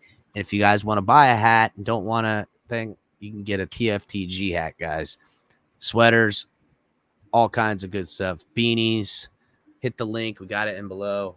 And Friday, on the Friday show, we're going to have the drawing for one of these two hats. Let me back up a little bit. So we'll do a live drawing. I'll put a hashtag in there, and it'll randomly pick somebody, and whoever wins can choose which one of the hats they want. Get in contact with me. I'll have it mailed out to you. And then on Sunday, we're going to give away the other hat. And I'm also getting Paul and Kat from On the Finn side, bringing here tailgate party style. Going to do a talking over with the Dolphins with those guys. Can't wait to hang out with them. Check out On the Finn side, guys. Great dudes, man. Their content for draft is just next level, guys. Next level. Yeah, I don't see any other breaking news. There was big signings and stuff like that. The Bills got stronger, like we said. Sucks. Bills shoring up that defense. It seems like a lot of the AFC teams started going, all right, we got to start doing something on defense. Now, granted, the Dolphins, to me, keeping that defense well intact is about the best thing they can do. They'll find some guys here and there that they think can help them. I'm hoping we find some linebacker help that can compete for snaps around here, and I'm hoping we also pick up somebody that can, in the draft, a young linebacker that can actually start, But did you see how much Von Miller? That linebacker position in the draft is loaded, dude. MC, I'm gonna drop the link in a little bit, man. Relax, bro. I'll drop the link, man. I see you blowing up on here. I see you, bro. Relax. You said Big John. I see what? I see lit. Big John, I see lit. I don't know. Did you see what Von Miller signed for though? No. It's a 6-year contract now. If I recall correctly, Von Miller's like 31 years old, maybe older than that. It's a 6-year, $120 million contract he signed with the Bills. $100 million contract. 120 million. He's 33. That's right, Jason. I thought 33. I just thought, no way they signed him for 6 years at 33. You're right, guys. I can't believe it. He's going to be damn near 40 years old when he's collected on that 6 years. The Bills are going for broke, ladies and gentlemen, because when they're signing guys to 6-year, $20 million contracts that are pass rushers that are 33 years old, and he's had an injury, it's not like Von Miller, great. But I can't. 38-year-old Von Miller is not going to be great. There's just no way, dude. I mean, there's just no way, dude. 38 he's out there with a cane, you know? I mean, damn, bro. Nah, 38-year-old Von Miller is going to play half the season and do Old Spice commercials the rest of it. That's what he's going to be he's going to be killing it. He's going to turn that 120 into 520. Oh, yep. What else did I see? Oh, there was a guy I thought kind of slipped through our fingers was Miles Jack. He signed with the Steelers for a $16 million contract for 2 years. I think the guarantee was only 8, if I recall correctly. That's $4 million a year. Now, obviously, Miles Jack hasn't panned out in since he's been drafted. He does have a splash play every now and again, but can't be any worse than the linebackers we got already, bro. That's what I was thinking. That Pittsburgh defense just got legit. I know, bro. Well, they've been legit. Let's be real. They've been legit. But I know Miles Jack's a weapon. You added Miles Jack for 16 mil, bro. I know, serious? 16 mil for 2 years. I thought the same thing. I was like, damn, bro. Okay, so you added Miles Jack for 8 mil. 8 mil a year. And that's not the guarantee. Doesn't matter. You're right. I'm saying I don't know why we didn't get this guy. Last year we could have traded. I wanted them to trade from last year. It's not good, He's a linebacker. He can actually cover. He's the reason why they beat the Bills. That's right. He was the one covering the middle of the field. That's why he covers the box and he flies from side to side. He's good. He's a good linebacker. Again, he's not like, if they would have signed him to more money, if they were giving him 10 mil a year, if it was a $28 million contract with 22 million guaranteed, I'd be like, all right, I see why the Dolphins passed up. But dude, that was worth the money, dude. I agree, Ali, but I don't give a shit. Give me guys that make plays, bro. You know what I'm saying? Give me playmakers. That's what I want around here. And let's see. Listen, inside, outside, side to side, doesn't matter. He can cover better than Jerome Baker for the next 5 years. Jerome Baker can't cover anybody. He has slowed down. He's still pretty good, but Jerome Baker as a cover linebacker, no, he can't cover anybody. Yeah, you could be a statue. You could get him to cover the statue. The statue will get open. I'm telling you. I have as a blitzer, Jerome Baker is A1.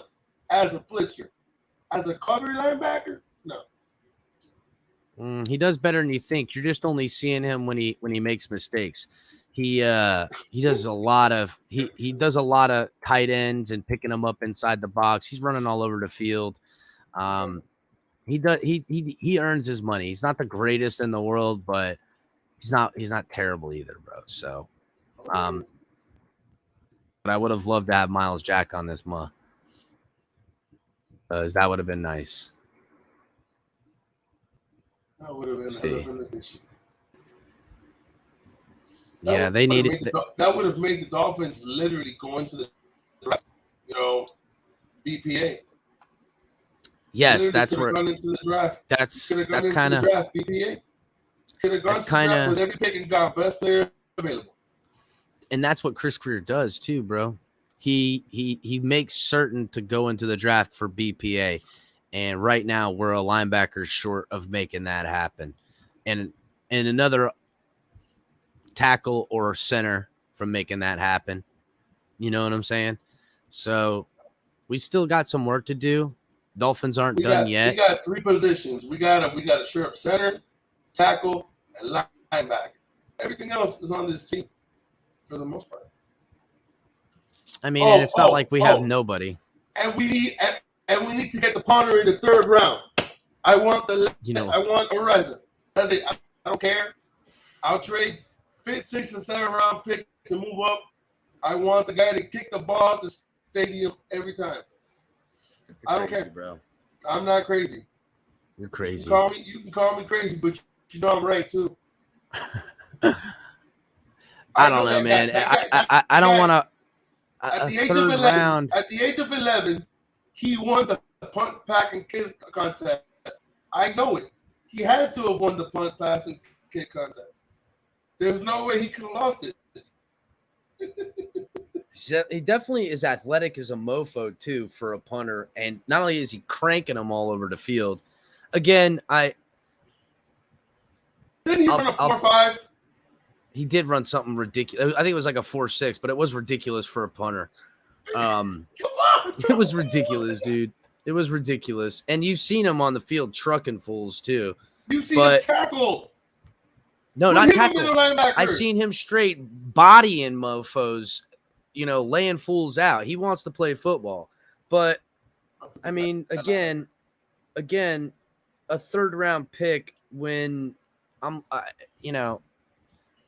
our 3rd round pick, we've only done 1 in the 1st, 1 in the 2nd. You want a playmaker. You just said it. Yeah, but I could see us in the 3rd round having picked either linebacker, offensive line, wide receiver. One of those 3 things are left. Let me answer your question. And running back. Though. What's deeper? How many receivers are there compared to elite? No, I know, buddy. I know. There's tons of wide receivers. There is one punter, bro. And I don't advocate for punters. There's one. He is 1 of 1. That's it. There's 7 receivers, 8 receivers. I know, receivers. bro. I don't even want to. Listen, I just need a punter. How many receivers are going to go in the first 30 picks? What, 6? How many receivers in the first 30? Probably 6. Yeah, maybe 7. Maybe 7. Someone could reach. I'm telling you, bro. I don't want a punter in the 3rd round, dude. Get him with one of those 4th rounders. We've got 2 in the 4th. If he's there, get him with that. I don't think he'll make it then. I think he'll be gone by then. There's got to be other punters. I can't, dude. I can't do it, especially when I think we'll be sitting there in the 3rd round and we need a running back. We'll get another. I'm going to ask you a question. Have you ever seen a punter like that, dude? Honestly, have you ever seen a punter like this guy, bro? Not off the top of my head can I say I've seen a punter cranking footballs like this. But I've never seen that shit. It's insane, dude. He's back kicking out of the end zone, and the son of a bitch is rolling to the 5. I know what you're talking about. He's kicking out of his own end zone, and the son of a bitch goes over somebody's head and rolls to the 5-yard line. It's pretty insane. And he's a game changer if you could do that. I've never advocated for a punter, man, and I know they say kickers and punters are football players, but listen, he broke the mold because that guy kicked the ball 60 yards right on the field and made the tackle on the same play. So there's something to be said though that might not always work out to your benefit, because if you crank the ball so far and the guy gets the ball and has all this room, your guys are running 80 yards down the field to catch a super speedy guy. But then again, that punter cleans up pretty good, so you ain't getting past him. He ain't gonna let you get past him. I see. Hey, there was a ball in the air. He kicked the ball for 7 seconds with hang time, bro. Yes, he does have. You know how insane 7 seconds of hang time is, dude? That's a whole NFL play from snap to blow whistle dead is 7 seconds. The whole play could happen in that time, and that's how long the ball sat in the air. So it's literally. No, it's pretty amazing. I agree, but I can't warrant a 3rd rounder, especially because, like I said, I feel like we're going to be sitting there in the 3rd round, and it's going to be our pick, and I'm going to be looking at running backs that I know they're going to covet in this offense, getting some fresh legs. One of these running backs could fall right to us, bro. One of these good running backs could be Spiller could be sitting there in the third round, and they could be like, all right, give me that. You think Spiller's going to fall? You never know, bro. You never know. I'm telling you, it wouldn't be I mean, dude, you never know. Okay? I don't see anybody falling past the third round. Out of those four, I know the ones you're talking about, like the top four. We're talking about Spiller, Walker, Bryce, Brees Hall. Yeah, Brees Hall. And I forgot the other guy's name. There's four of them. I don't see any of them falling to the third. I mean, I could be wrong, but I don't see any of them. To me, they're a better running back. They're up there with last year's running class. Yeah. I mean, look, hold on, I'm getting the list right now. The kid Jerome Ford from Cincinnati. The kid I like Dameon Pierce. If he's sitting there in the third round, that's who I want. I want the kid from Florida. I think he can do some damage, dude. I think he can do some damage. But, I'll take the kid from Michigan later in the rounds if they want to get him. But I want the kid from Florida. I'm gonna drop the link, guys. Let everybody come on. We'll go for about another hour or so. I don't know. We'll see. Maybe we'll go longer. We'll see how shit goes. Who knows? Yeah, I put it on Facebook. Come watch us at the Fence Tailgate Party. Never stop to see how many people pop up. Nice. I got more followers on Facebook than I do on Twitter for some reason. I get more bullshit on Twitter. So. You know why? Because for the longest time, your Twitter name and people are trying to follow you. That's how I had a hard time getting in touch with you because your Twitter name wasn't the same on whatchamacallit, on Dono's show. Yeah, I know. So. Yeah, I know. You got. I'm going to change my name just to put it to 136 on his show. So yeah, you got to, so people can find you. What's up, Greg? Crypto. What's going on, everybody? What's happening? My favorite black man used to be Dwayne Wade. Then I met Crypto.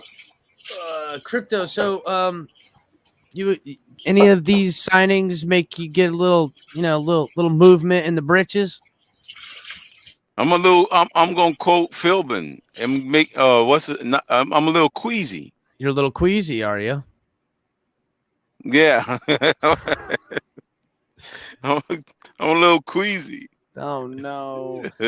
That it hasn't been blockbuster or star-studded, but I mean, this is again, dude, this is how Chris Greer does it. It's not about winning free agency. It's about getting the pieces my coach wants on the team that he says he wants. We bring him free agents that are scouted. We see what we can get them for, and that's how it is. They play it's money ball around here for them. Squid Games, Chris, what's up, my guy? Chris, I'm saying we're somewhere between 4-13 or 13-4, somewhere in between. Wow, what a prediction. Bold prediction by Crypto. Yeah, what I was gonna say was I'm like usually every year I go into the season optimistic. Like I think we're gonna win and go to the playoffs, win a Super Bowl. But based on these free agency signings this year and what every team in the AFC, I don't think we're gonna make the playoffs. And looking at our schedule next year, I don't see more than 5 wins. Yeah, it's brutal. That schedule we got is brutal. I'm like, oh my Lord. It's murderous row, man. I told you. They told me it wasn't. Remember when I said it? Let's hear it that hard, dog. What's up, defense? It's a hard schedule, Big John. I said it. It was a hard schedule. No. That's not. We don't lower the bar around here. That's 11 plus wins, and we should see some all. Stephen Ross told me 11 wins, Chris. I see 11 right there. Be a little queasy. That's it, man. I see it right there. I'm. No one can see my mouse, but I'm like circling around on here, and I think you guys can see it, so that's good enough for me. Oh man. Squid Games, my guy, man. Where you been at, bud? I know you've been working late. I see you listening to the show at work. I'm glad to see you finally getting back on here, my guy. What's happening, brother? Yes, sir. Just holding it down at work, Yeah. Making that bread, man. That's all we got. At least you're not drunk every day at work like you were the other day drinking shoeies, bro. Yeah. Shoeies are for special occasions. We hold that for special occasions. We don't whip out the 101 or the shoeies all the time, but when we do, we having the best of times, boy. Damn right. Any of these free agents that we picked up, I haven't been able to get a thought from you because, like you said, you've been working. Any of these free agents you picked up that you're excited to see? I'm pretty happy about Raheem Mostert that we just picked up today, and obviously because I have the this isn't free agent, but obviously because I have the Preston jersey, I'm happy we re-signed him. That's actually a great reason, bro. You got a Preston jersey re-signed. Listen, you're financially invested. Now your investment hasn't blown up in your face, so you get one more year minimally. Who knows? He blows up in this offense, which to me, he's always had the physical gifts. I mean, goodness gracious, being as big as he is, running as fast as he does, those massive hands. It's injuries, inconsistency, and to me, and I want to get your thoughts on it next, defense. It seems like it's always been mental with him or a desire, lack of heart. I'm hoping that he's reinvigorated, and I have actually the picture of him on my Twitter page signing the deal. And guys, I did a tweet, I don't know, a couple weeks back asking, it was a picture of him catching a football. And I asked, what do you guys think? Should we re-sign this guy or not? Blah, blah. It went viral as hell. People hated him. I mean, everyone was dogging the mortal hell out of Preston Williams, and rightfully so. He deserved it. He earned it. Well, Chris, you don't feel like that last year they basically just had him blocking? Listen, he had limited opportunities, but he did get red zone shots, and he didn't make up with them. But even just an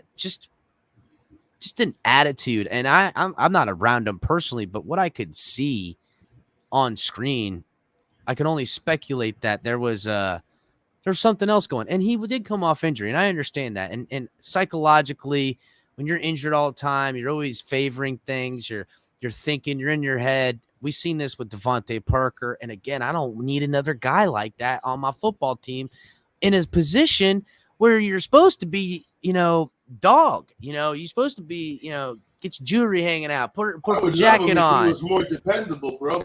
That's it. I look at him. Your best ability as a wide receiver is availability. And Devontae Parker, that's any position. I know that, but Devontae Parker, there's two things you know about Devontae Parker, okay?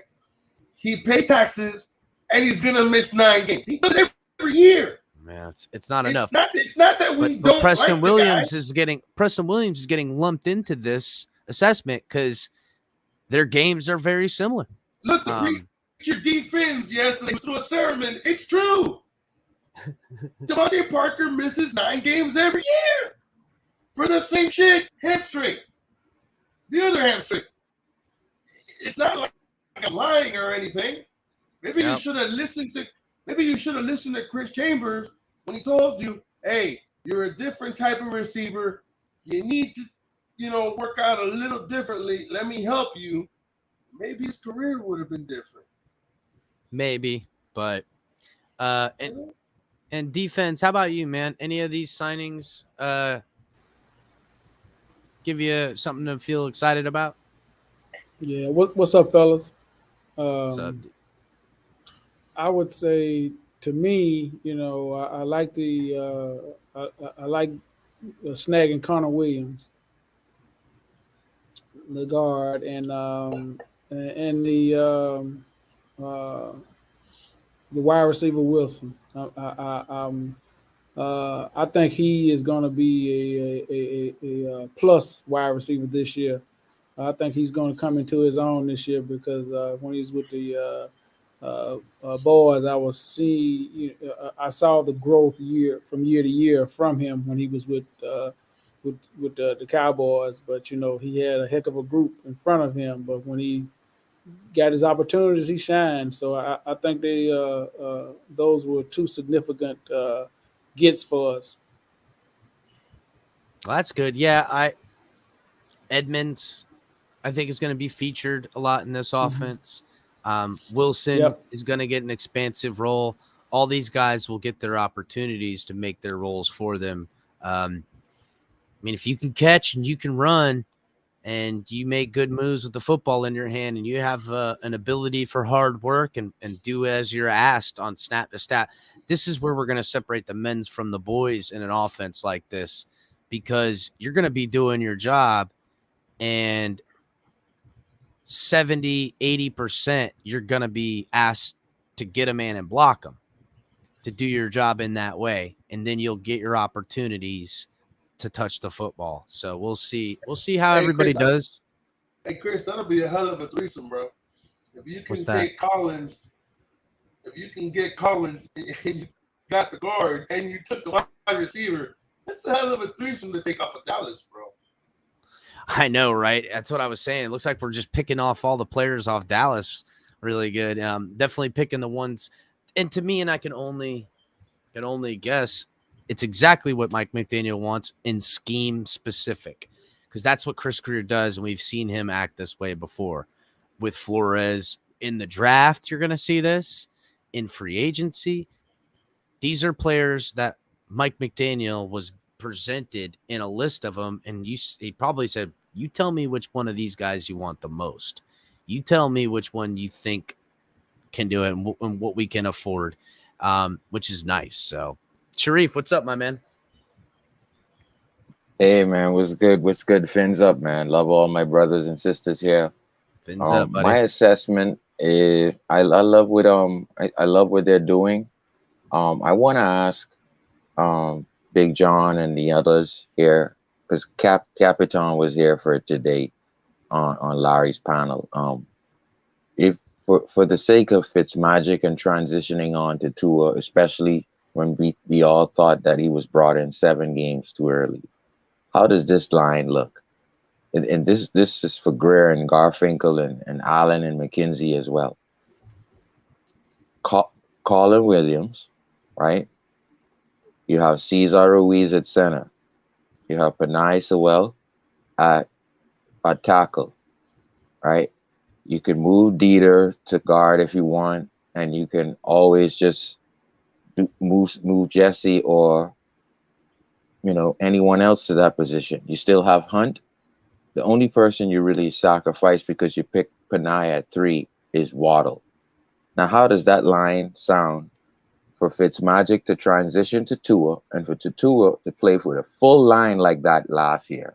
And then we add Connor Williams to that this year. So you got Cesar Ruiz, you got Dieter, you got Hunt, you got Panay Sewell, and you could stick anyone there at left tackle for me. Well, I to answer your question, I like the line, but I would not take Panay Sewell over Jalen Waddle after. I agree with you there, John. Jalen Waddle was my number one want.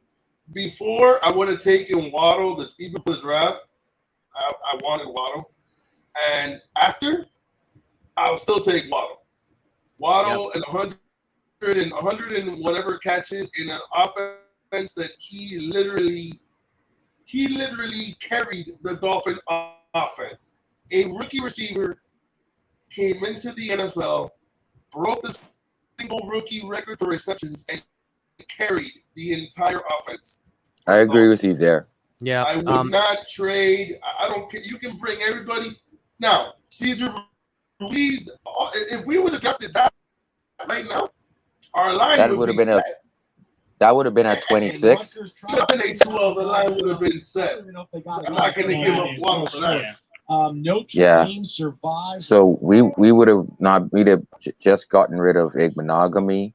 I think for Panay, I think you still could have gotten Rondell Moore, but I agree with you, Big John. Yeah, Sharif. To me, and I wasn't on here before then, but just talking to Brandon the bookie, my brother-in-law, always number one before we traded back, I would have taken Waddle there. I wanted Waddle badly. the year he was injured and out in college, I was like, perfect. We're gonna be able to get him now. I honestly was excited because I thought, wow, we might actually get this guy. He was number 1 on any way the draft shook out, and my number 2 was Jalen Phillips. So to me, he did perfect. Those are literally my number 1 and number 2 wants on the football team last year. So I'll never trade anyone for anything like that. Real quick before I get to you, Q, Gary, and anyone who is subscribed, you guys got to go to the notification bell and fill the notification bell in. Turn notifications from the channel to all, and every time I drop new content, it will let you know that I'm live and coming on. It's what has to be done. And then also sometimes, because I create so much content, do so much stuff, they're gonna give me some hurdles. So guys, make sure you're hitting the like button and sharing the videos, and tell everyone and your mama to come down here and party at the Fins tailgate. You feel me? Q, what's up, my brother? Hey, what's up, Moose? What's up, El Capitan? What's up, Big John? What's up, Greg? What's up, Crypto? Colin, Defense. What's up, Sharif? What's up, fellas? Hey, brother. So Q, anyone today stand out to you that you think, wow, or anyone standing out to you from free agency that you thought, hey, this is I don't know, exciting? We'll say. You want my honest opinion? Yes, I do. That's why I asked. No one. Yeah, it's not a boom. We're not writing home about it. It's not like I'm going and running and buying a jersey. You know what I'm saying? But I will give you this. I will say this. It is a step forward. It is a positive note. It's telling me that the Dolphins are working on what needs to be worked on. They're giving the pieces for Tua. They're bringing his team together. But as you said, it doesn't jump out. Doesn't scream awesomeness or whatever. Yeah, I agree with you there, because once again, we talk about Big John, we talk about the finger all the time, his ribs. I wouldn't have gone with the project and Carros, and I know this is Monday morning quarterback looking back. I wouldn't have gone with Carros. I wouldn't have gone with Jesse or picked Austin Jackson. See, when we say we're preparing Tua and Fitzmagic with the best offensive line in the trenches, I disagree. Chris Greer did not do a good job doing that.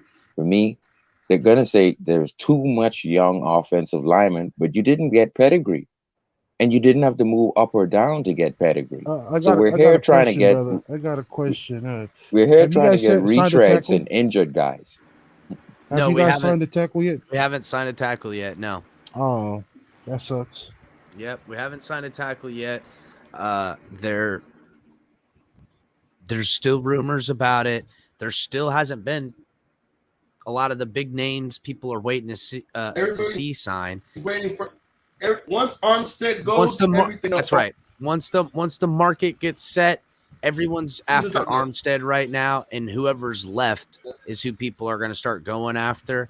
It's just the way it goes. We're still waiting on Deshaun Watson. Everything hinges on the truth. Deshaun Watson.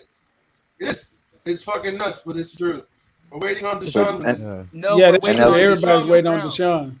And El Capitan, I'll tell you right now, El Capitan, I'm not one of those fans that believes like Tua needs a line, Tua needs a wide receiver, she needs his running. I'm just saying, if you stared these guys, these were talented pedigree center and right tackle. You stared them in the face, and you believe really that other guys were going to protect Tua, and it broke his finger and broke his ribs. I'm sorry you didn't do a good job. 2020, bro. I don't know what it was going on in the room. And also, I don't know how much now in this system they'll look better. Again, young players make young mistakes. I still look through and find talent, and I find things to be critical of with every player at any given moment. Guys that are rounding into their 5th and 6th year when they become veteran status are guys then I look forward to see where their role has ended up. Perfect example is Duke Riley. Okay. Duke Riley been on some teams, makes the money he makes. He's not a high paid guy, but his role is perfect for the money he makes. And that's what this team is designed to do. Everyone's going to play X amount of snaps because in football, they're going to get them anyhow. Whether you injure a guy because you play his ass too much or you bring in guys in relief to get the role. What they want is a high floor. And they believe with both sides of the ball, and this was done during the Flores tenure on defense, and now we're seeing it done on offense. They're going to pay and believe in the system and the coaching staff to get the most out of them. And if we can have any sort of replication of growth out of our offense that we got out of our defense with Flores, we're going to look hella better, especially if the defense can maintain where it was last year, which isn't so far-fetched because name me the defensive player that's no longer on this football team from last year. Right. And Duke Riley, according to the all 22s, he played fantastic down the stretch. That's my point. That's my point. He did. And what kind of money? And he's still on a team. Sam McGuavin, too. And don't get me wrong, these guys have mistakes, but more often than not, when I say their names, you're thinking of them playing good football and when you've seen them, than bad football. You know what I'm saying? He plays fantastic in a package where we use him as a stunt linebacker to come around in the hole when it's opened up in the middle. He had 4 sacks in the game. If you check it out in the All-22, we can use him for teams. I think which team was that he dominated with 4 sacks? He literally dominated that game. I think it was the Jets game. If I can't remember, what game was it that he had 4 sacks? He literally beat them himself. So I think that's what No, it was in season. It was in season by Falcons. Was it against Falcons? I know there was one. Hey, Chris. No, he had a game in season as well. He picked up 4 sacks in season as well. Hey, What's Chris. up? It's not overrated. Who just said that? Gary in the comments.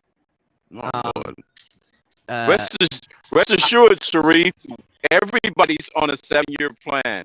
Yeah, rest assured. The world of life is. What's up, Squid Games? I'm not trying to get off subject, but breaking news: Freddie Freeman signed 6-year deal with the Dodgers, not the Rays. You know what? Baseball show coming up here soon in the near future. Probably start as a smaller timed show that'll grow as the season grows. Mike on the mic going to be getting at it. You'll probably see color on there. I can fit what I know about baseball in a thimble. I wish I knew more, but baseball lost me because I'd love to help you guys with that, man. Yeah. I know the Marlins. Well, I know the Marlins through and through. I know their farm system. Well, somebody's going to have to lose to the Cubs in the World Series, so it doesn't matter. Don't worry, guys. Mike on the mic. Mike on the mic is getting on it like a mofo. He's and he's getting something worked out on Twitter where he'll have pretty much breaking baseball news all the time. He's gonna be on it. It's gonna be like you'll see. Mike on the mic knows his shit, guys, as you guys know. So if he's gonna do baseball, he's gonna really get in it. So let's see what we got here. Yeah, man, and shortstop for the Marlins, one of the coolest guys I know. You know, you can follow him, talk to him. He'll answer your text. So Marlins they really trying to get player fan friendly too. That's a good thing for the Marlins. Yeah, they better do something. Their relations with their fan base has just fizzled, bro. Hey, Chris, back What's to up, buddy? football. Man, I really wish we could sign that coach as I don't care what position, but that coach from Last Chance U season 3 and 4, the one that coached Indy. I don't know. I don't watch a lot of Last Chance U. I just find it great that they would sign someone like that. That's Brian Flores would be all about that. He likes finding coaches that are shit like that. Hey, Capitan. What's Who's up? left on the board that you guys are actually looking to get?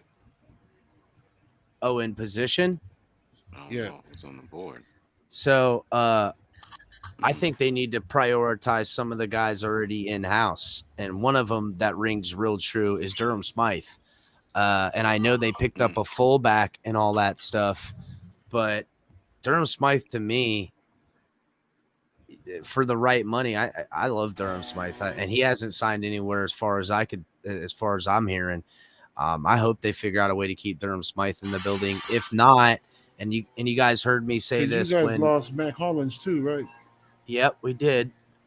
We did lose Matt Collins, but I think Matt Collins' role on offense and on special teams is taken up by Crossan and Wilson. They've pretty much, and that's kind of what Chris Greer does.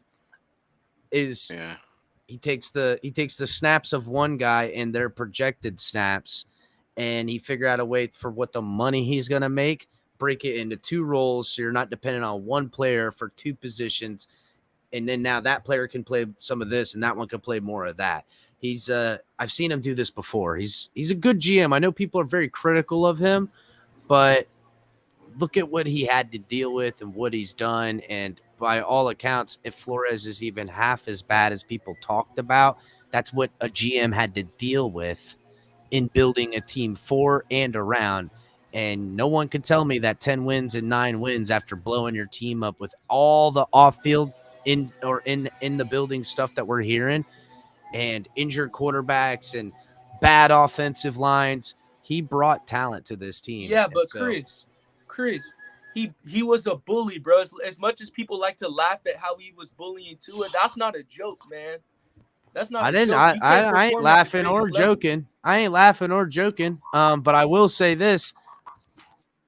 We'll see that come to light, because the only thing I do know that's been come to light on the Flores side is that he says some bad stuff about the organization, and there's legal issues moving that way. So we'll see what happens with that.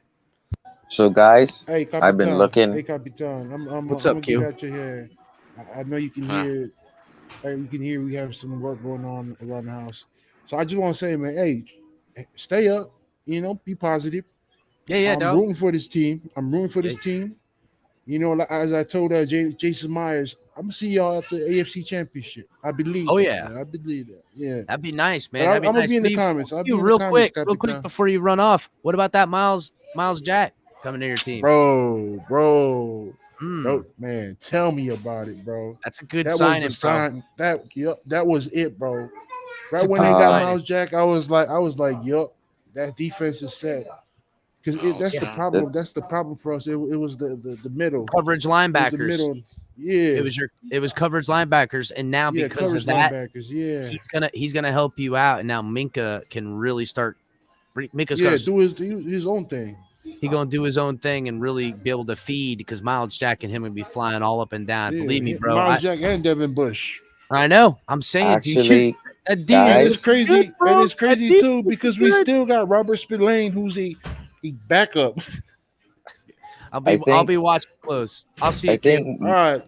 For me, Miles Jack. Y'all stay up. All right, brother. We'll be here. For me, the all 22s tells me a lot about Miles Jack from his first year. He's not the dog. I don't know if he's scared of the concussions or scared of taking on linemen anymore. I think he plays. He's in his head as he plays football. That's why he was cut. Yeah. The good news for him is he's got physical ability to live in his head and hesitate and still make plays. But you could see. I don't know that again. They're not getting rid of him if he's a stud, man. I'm telling you, he dropped off a lot, and all 22 show it exposes. No, I know. Everything. I'm not saying that. Listen, he didn't sign a mega deal either. I'm saying for the money and the role, exactly what Chris Greer. Again, what they see, the value. We're going to look at all these contracts that we sign, and the snaps in production warrant every dime. If anything, we got extra. You know what I'm saying? I don't ever, outside of that Will Fuller money, very little money is wasted by Chris Greer. You know what I'm saying? Very little money is spent and wasted where it's a blunder. Defense, what do you think about these two, the panel? So I'm looking at Spotrac right now, and I think we have 15 million. And when the new league year kicks in, that's 25 million. That's right. So that's so I'm looking at, for me, what do you think about adding Jordan Phillips, who's recently cut, to come in there and back up our defensive tackles, and Landry for 8 million for both of them? You get them both for $8 million, then yeah, I'm about that. I like that. We Yeah, need to try to get. We You need to try to get. $8 million? Yeah, man. Yes, I will take 2 ex-Dolphins on this football team For 1 year. Yeah. For both $8 million. Sign me up. Yes, I like that. We need to get some linebackers in the building. I agree, Crypto. I agree. For me, yeah, that'll help out. That'll ease the draft pain.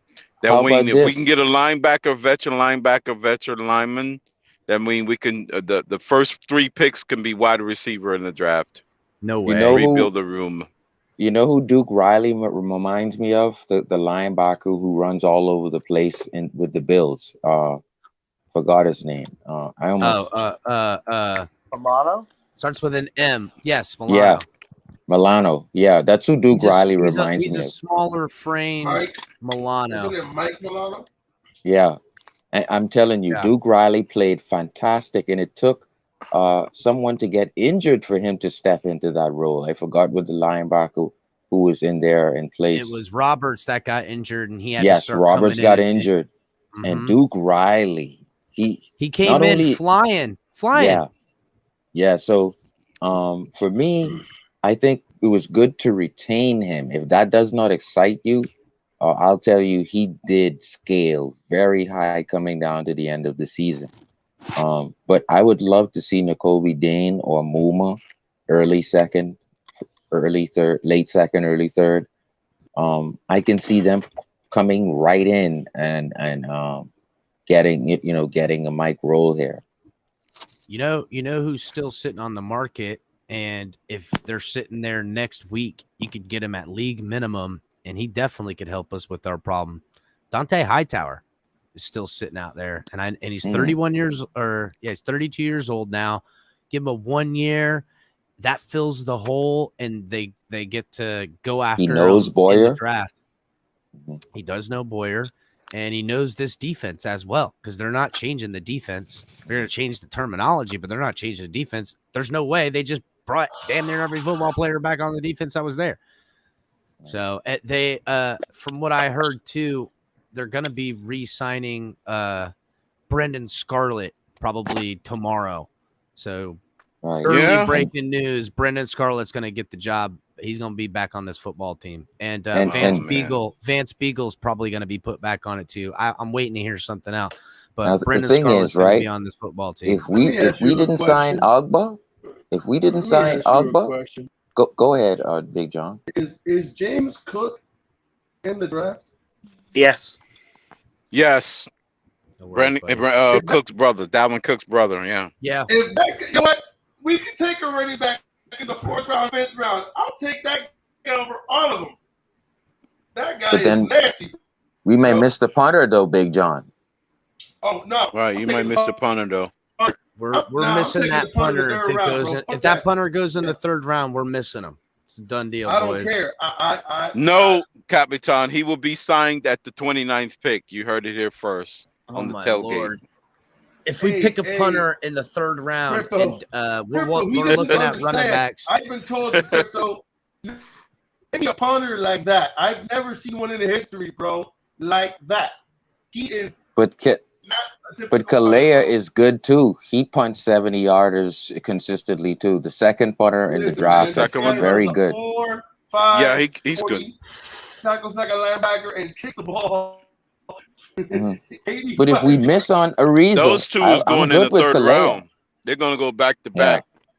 I'm telling you, bro. Capitan tells me I'm crazy, bro. But who's gonna be pounding the table in the war room for him? Yeah, I'm not. Capitan, we got to sign you up for that job, man. I'm not signing up for that fucking job, bro. Yes, you know what? If that gets me the job, yes, we get a punter right now. I'll fucking draft that bitch wherever they want. Give me that job, though. Put me in that. Did you see the video? Put me in that war room. I need to start scouting some of these guys. Yeah. El Capitan, you know what I need to be the video? scout for? I got to be the scout for, eyes on football, but more about character. Let me hang out with these guys and let me know what kind of character you're trying to have in the building. I'll fucking find out the good shit about somebody. Go ahead, Sharif.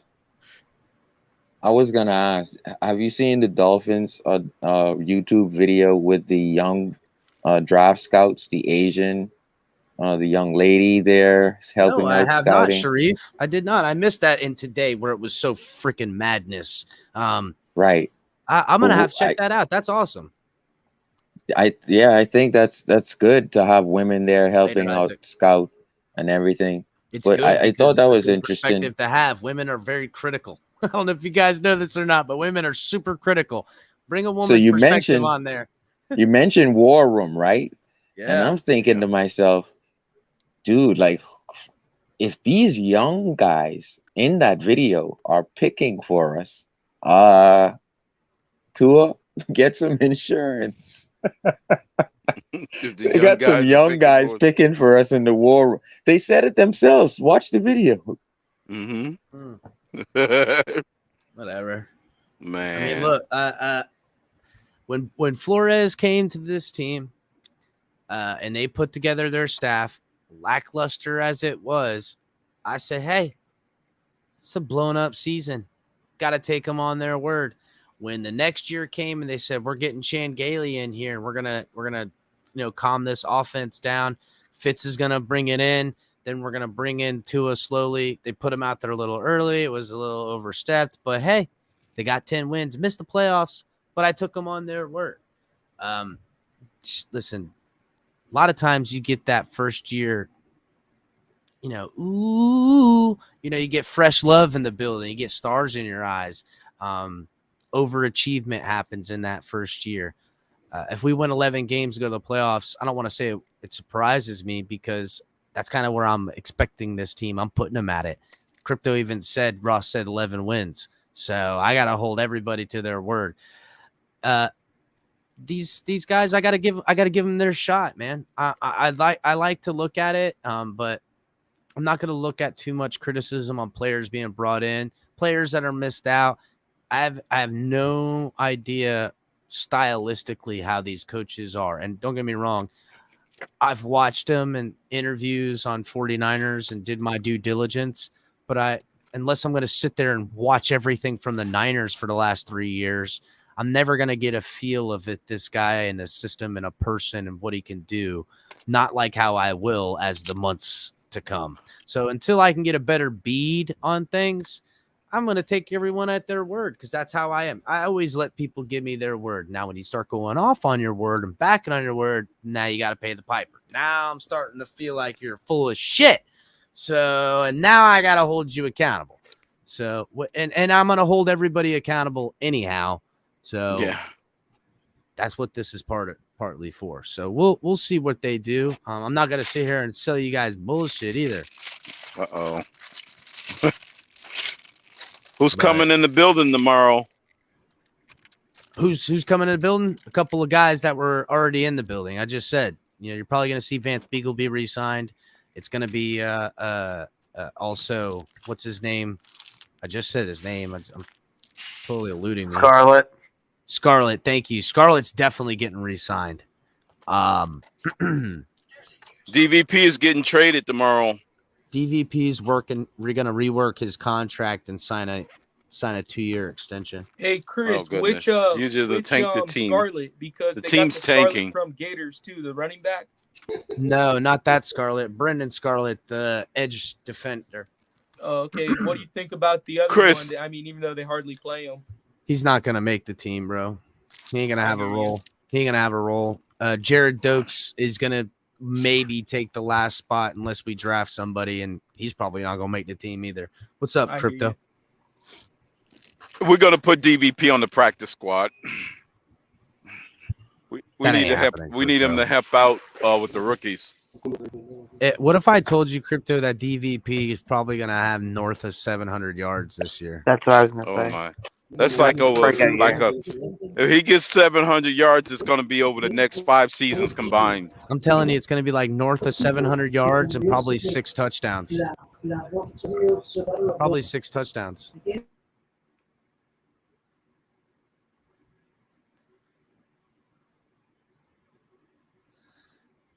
El Capitan, I promise you, if I'm made Dolphins head coach, we won't finish further than last place.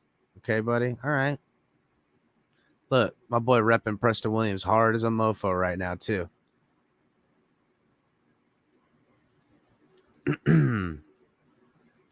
Let's see, boys.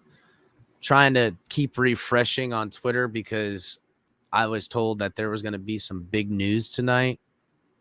So I don't know if anyone else has been hearing that. Any of you guys been hearing any of these rumors coming out? No. All right.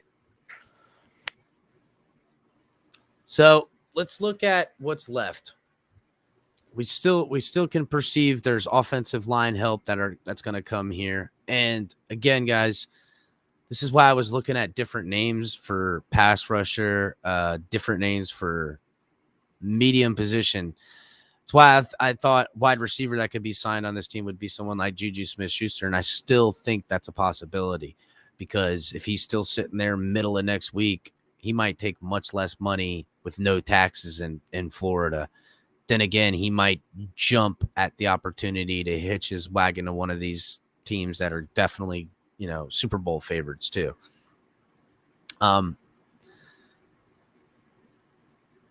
Just trying to look over some of these inside linebackers that are still available. We got Anthony Hitching from the Chiefs. Anthony Barr is still available, but he's doing more pass rushing these days. Danny Trevathan still available. I wonder what he's getting projected to pick up. I wouldn't mind Danny Trevathan on this team. Let's see. I wish we would have got a different fullback. Whatchamacallit that we were. No, man, he's actually a decent fullback. Well, I was hoping for bro. He did a Pro Bowl. He's a Pro Bowl fullback. When you look at the zone scheme that there's not like it's a lot to pick from. Right. All you have to do is really look back at Ricky Williams, with Mark Dixon and Brandon Albert Pouncey. Once it's the double counter, and then the counter. You notice Ricky wasn't really fast enough to take it to the house, but he would always get the long runs. So that's where you need that fullback in the zone blocking. Go ahead. My bad. Well, they had CJ Ham from the Vikings. That guy is very good. I felt like we should have got him.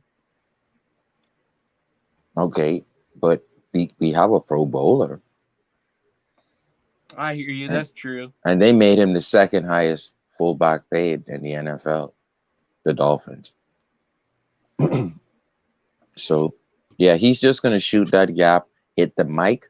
And once he hit the mic, that's where we need Gesicki to take on that safety. So the running back can hit the second and third level and take it to the house. It's a beautiful thing when you look at it in a replay. But now, for Gesicki, I don't know, man. They're going to throw his ass on the ground when he tries to block. Why did we re-sign Gesicki and not Mac Hollins? That's a good question. Because they're incompetent. That's why they. Good question, bro. I was going to ask that question. It's a good question. But I stayed quiet. I muted Well, actually, Chris muted me. I didn't mute myself. I was going to say something, and I was like, you know what? That's a very good question. But they're incompetent. They didn't know how to use. Now all of a sudden, Matt Collins becomes That's a Pro what I was saying. They Bowl incompetent. receiver. Can you imagine if Matt Collins becomes a Pro Bowl receiver? Can you imagine how bad? Well, at the end of the day, and Kurt Merritt, and letting go Vanoy, and letting go Flowers. What the hell is Greer doing? They fucking did with Wes Welker. So what's the difference?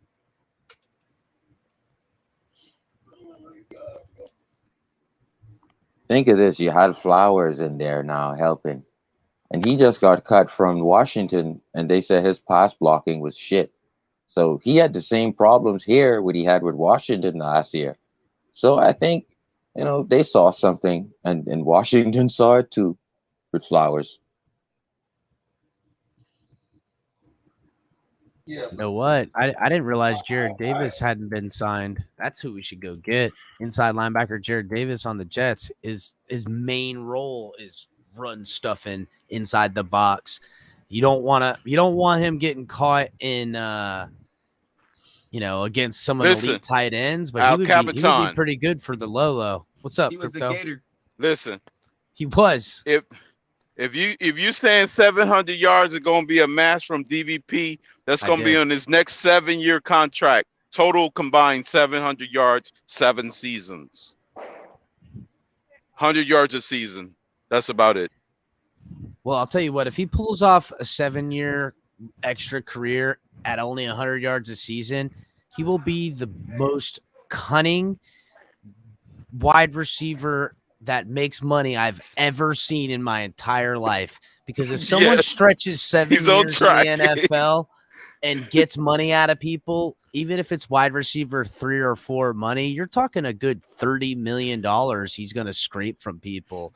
That's honestly, bro, I would respect the shit out of DVP if he did that. You think Will Fuller had the gift of taking money out? Is it robbing people without a mask? You wait. Robbing people without a mask. I hope he starts doing seminars in hotels and writes a book, because I want to learn how to be as shrewd, an amazing businessman like that. Because holy cow, if that happens, I would be crazy. Let's break down DVP. You guys remember when he trolled the receiver from the Saints? That's the year DVP had over 1,000 yards. Yeah. DVP he just missed the Pro Bowl, I think. Cool. Remember when he was cool for that one time? Man, he's not bad, boys. He's not bad. The thing is, right after that season, and he had the right to troll that receiver at the Saints. He actually had a good season. He had the right to speak his mind on Twitter. You can't do it if it comes deep into your career. Crypto, if he could just get healthy, I think he's finally figured it out, Crypto. He's over the hill.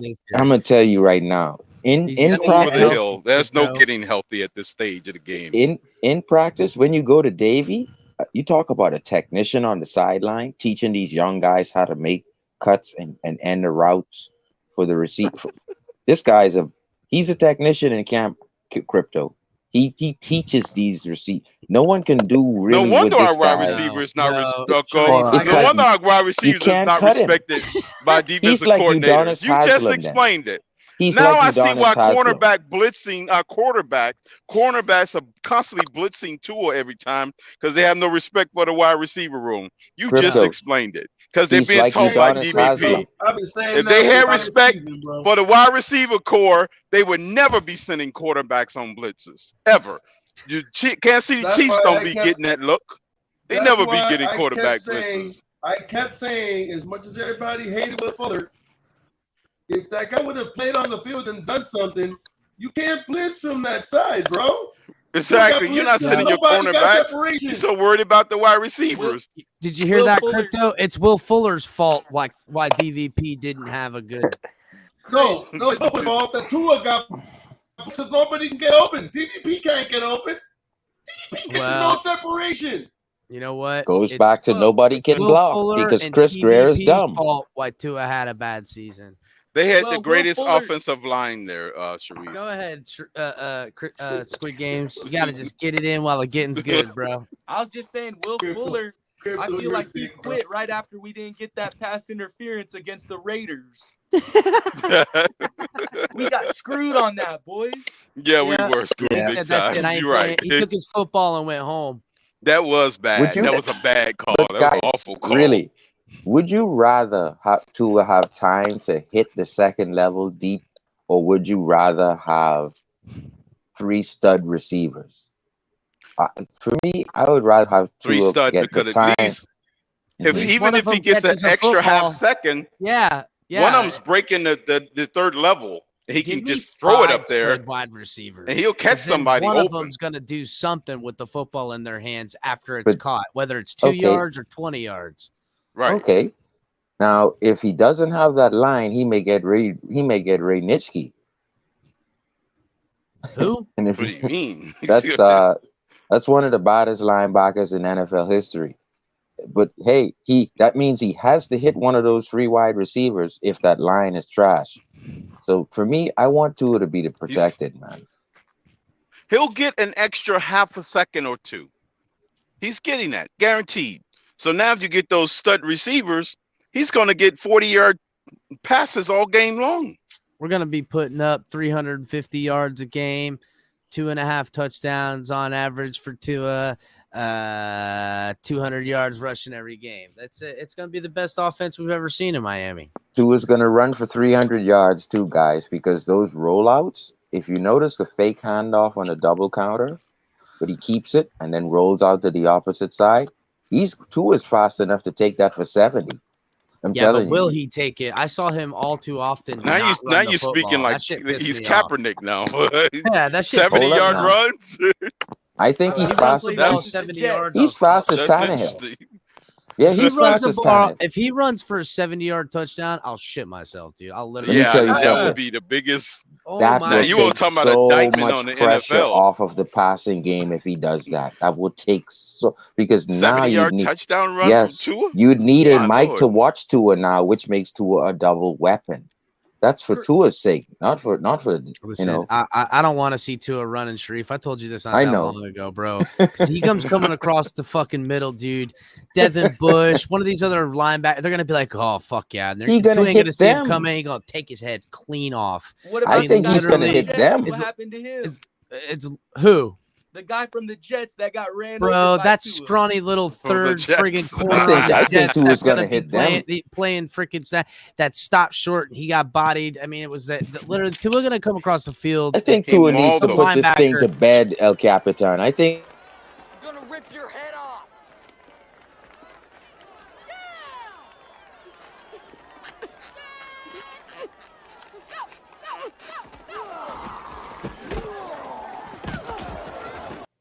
I mean, bro, it's just I don't need that shit from fucking Tua, dude. I don't need that shit from Tua, bro. I don't need that shit, bro. No! Shit, fucking scar. My kids watch football with me sometimes, bro. I'll scar my kid for life. I don't need that. Man. I don't need that. I don't want him running across the field, dude. I really don't. I'd rather see him dicing fools up. What's up? Chris, you're an asshole. That was fucked.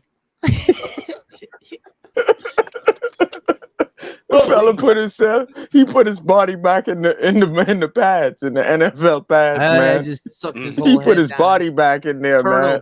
Turtle. Oh man. Yo, Chris, I gotta hit the rack, but I'm dressed in all white. The Super Bowl's in sight. Fins up. All right, take it easy, my man. I'll see you next time, brother. Take it easy. All right, Squid Games. Yes. So yeah. I mean, there's still holes to fill. Does everything he say have to rhyme? Is that something he does on the norm? He's a poet and didn't know it.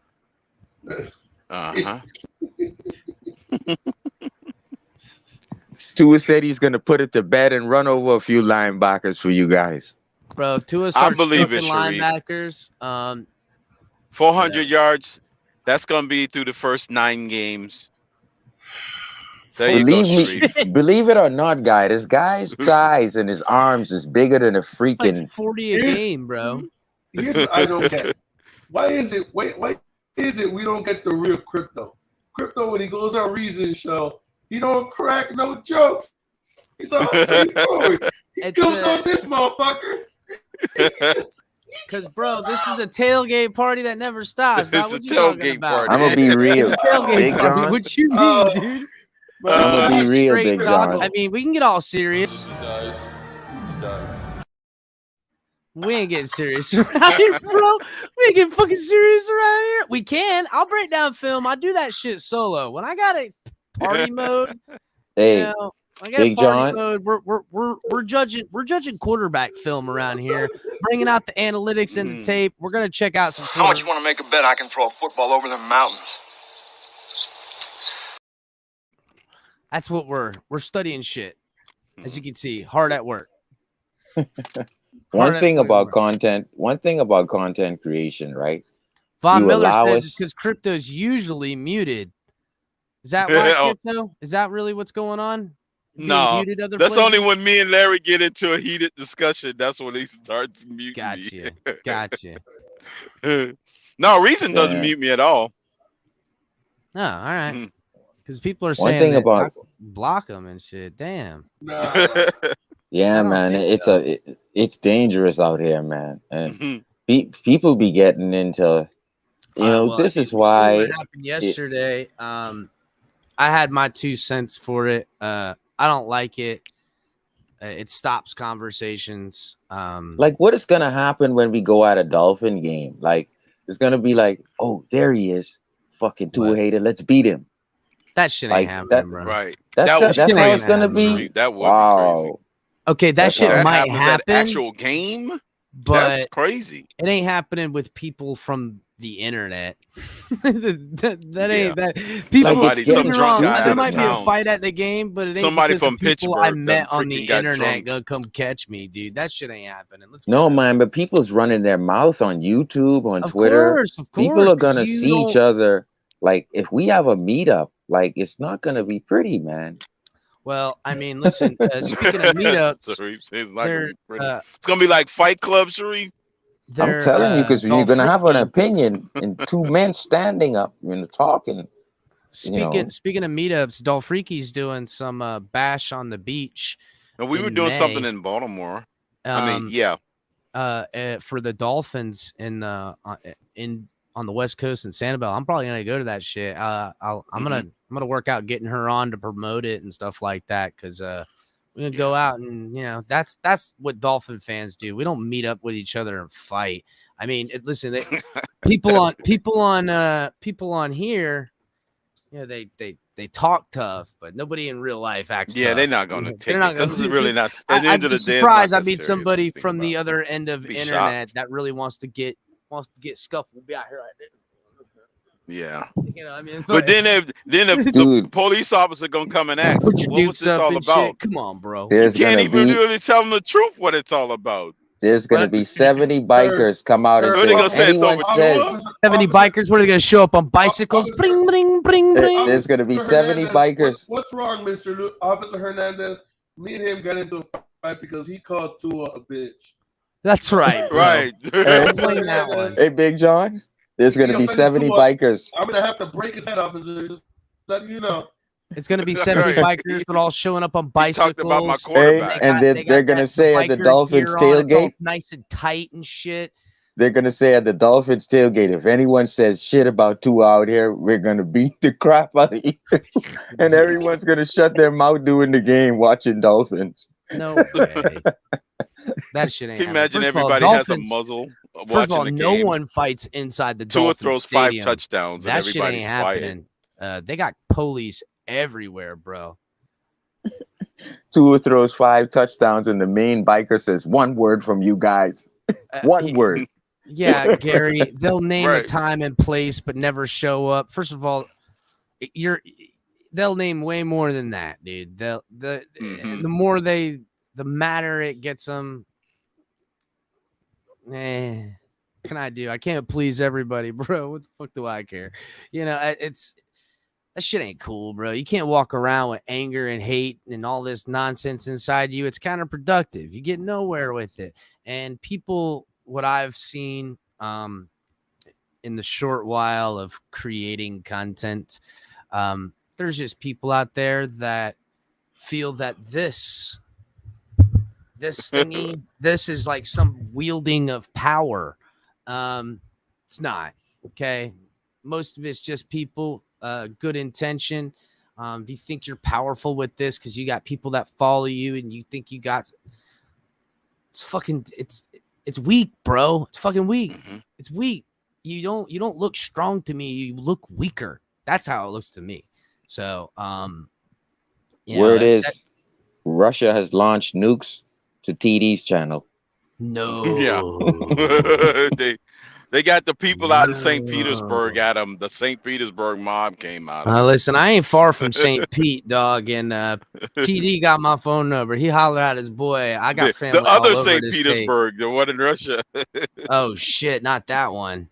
That one, that's the brutal one. Oh, you no. got that mob. Yeah, I seriously doubt that a Twitter beef continues forever, because I mean, what are they gonna do? It's just it was stupid to start, infuriating, and I get it, but continuing on and on is counterproductive. move past. And Twitter, the Twitter managers don't even give a damn because they making money no matter what. Yeah, the Twitter space is a place to they go don't even matter and give little tiny power and wield it, and that's what I see in some of these. Not all of them. Some of them are very nice. Some of them are really cool and they're really good. But it seems like you got like the nicest, awesome people wanting to give everyone time and chances and everything. And then you have the exact opposite where everyone's yelling, screaming, and hitting the mute button and destroying and kicking people. It's such a fucking weakness. It's a sandbox. The thing is, right? Sandbox. I've become a sandbox, bro. It's such a. It really shows how small you really are when you wield the smallest minute of power like that. It says that you're a feeble-minded and feeble-willed person to think that it's such a sickness, bro. It's the weakest shit I've ever heard of, seen, or whatever. It fucking sickens the shit out of me, bro. It really does. And Capitan, it sickens me. Imagine so if it was TikTok, though, Chris. It would be even worse. And Capitan, you know what I've learned? If it was TikTok, I don't even have a TikTok. This community has made me a better football player. And not a football player, but a football student. Yes. And they have corrected me. They have held me accountable. Now, when we start going, I've actually watched YouTubers go through health problems, have rows on Twitter, so much argument, and they've lost health. They've had health problems, come off YouTube, come back on you. I'm talking about Dolphin fan YouTube. I've seen it. I've seen it. This thing can rupture you, man. Having beefs, answering for beefs, trying to hold up a standard to knock other people off, and then you're getting into it, like this is why, I like all Dolphin fans. Jason Sarney, I love them all. Ricky, OJ McDuffie, 3 yards per carry, Josh, all of them, because you know, I love them all too. Does he live in every one of them, man? I've followed. He lives up north, though, right? 3 yards per carry. Is he in Florida? I thought he lived up north. I'm not out here throwing people under the bus to make my name good, because I have an inside that nobody has, and you could, if I got all the information that other people don't. I told you, I know, I'm Nostradamus, and you're throwing other people under the bus for the sake of your belief in your inside, and that's where you lose me as a person, not even as a fan, because what you're doing now is you're using YouTube for clout. And then you're taking that battle to Twitter. Like I said, I saw people lose health over battling, just for sake of Dolphins. Oh yeah, no, that's kind of where that's kind of the dealio, dog. I feel you, Sharif, because and that's why I took a step back. To me, you gotta kind of have a little bit of reality in this virtual reality thing, when it's an emotional thing like football and sports, especially for men and women. The women are the best of us around here in the sports community, because they don't do what the men do. Men get competitive, and we're fucking testosterone driven assholes, bro. We're a bunch of knuckle dragging heathens, if you want to be real. Sometimes it's just where we go. It's this lizard brain part of us, so we got to keep some reality to it. That, I mean, I don't know, bro. Like, to me, I'm way out there with a lot of it, but a lot of this shit just ain't even real, in the sense that your feelings you attach to it are the real part. You got to take it a little bit more lighthearted and give it the love, but don't allow it to give you the pain, because that's not what it's supposed to be. It's about self-control. It's about self-control. And I get it that, some people lose their self-control, and we all do. We all catch ourselves slipping at times. But on Twitter, to me, it's just it's an avenue where, again, the wielding of that power is counterproductive. And I've gone into these rooms and I've tried to talk to people, and it's not a conversation, it's a beat down, and that shit ain't fucking cool, bro. Shit ain't cool. And none of them would have the nuts to come up here and sit, even with their name and not having their camera and just talking out anything. Not everyone has to show their camera. That's not what this is about. It's not about show me your fucking face. It's about us sitting here and commerce. And this is where I think Big O, I spoke with Big O 2 days ago on Instagram. I think this is where Big O is growing, because now he knows to let Flores' case settle itself. Big O went on a rant after Brandon Marshall and Ocho Cinco spoke with Flo. Some things he said on that show the following day. He got so many messages. Don't hold your breath, Sharif. He'll do it again. That's Big O, and that's just how he is, bro. And but people went right at him for being damn near racist, because when you have a mic, like you explained, El Capitan, when you wield that thing, you got to meet people out there in the street in reality, whether they're black, white. You have to defend your take in real life. Well, it's recorded. It's on there, and it ain't going nowhere. And everyone will be held accountable at certain times. So, and granted, listen, when you're on for 4 hours at a time, shit gonna fall out your mouth, and you know what? Maybe they catch you slipping. The only thing you can hope for is that enough of the people around you that know you well enough, that watches it enough, realizes that if you made a mistake, it is a mistake. But I don't know. Big O didn't slip up with some super stuff, but he's towed the line before, and he's pissed off plenty of motherfuckers around here. There was a time on the radio I hated him. You know what I'm saying? I was like, oh, fuck, Big O's on. I'm turning this shit off, because it was just dogging the Dolphins. And he was right, but I didn't want to fucking listen to 3.5 hours and tell me how shitty Adam Gase is. It's just a fucking drudge. Yeah, and Tannehill. And Tannehill, and just dog it the whole time. And I mean, literally bring guests on for him to beat them up in dogging the team. It was like, God, it's fucking brutal.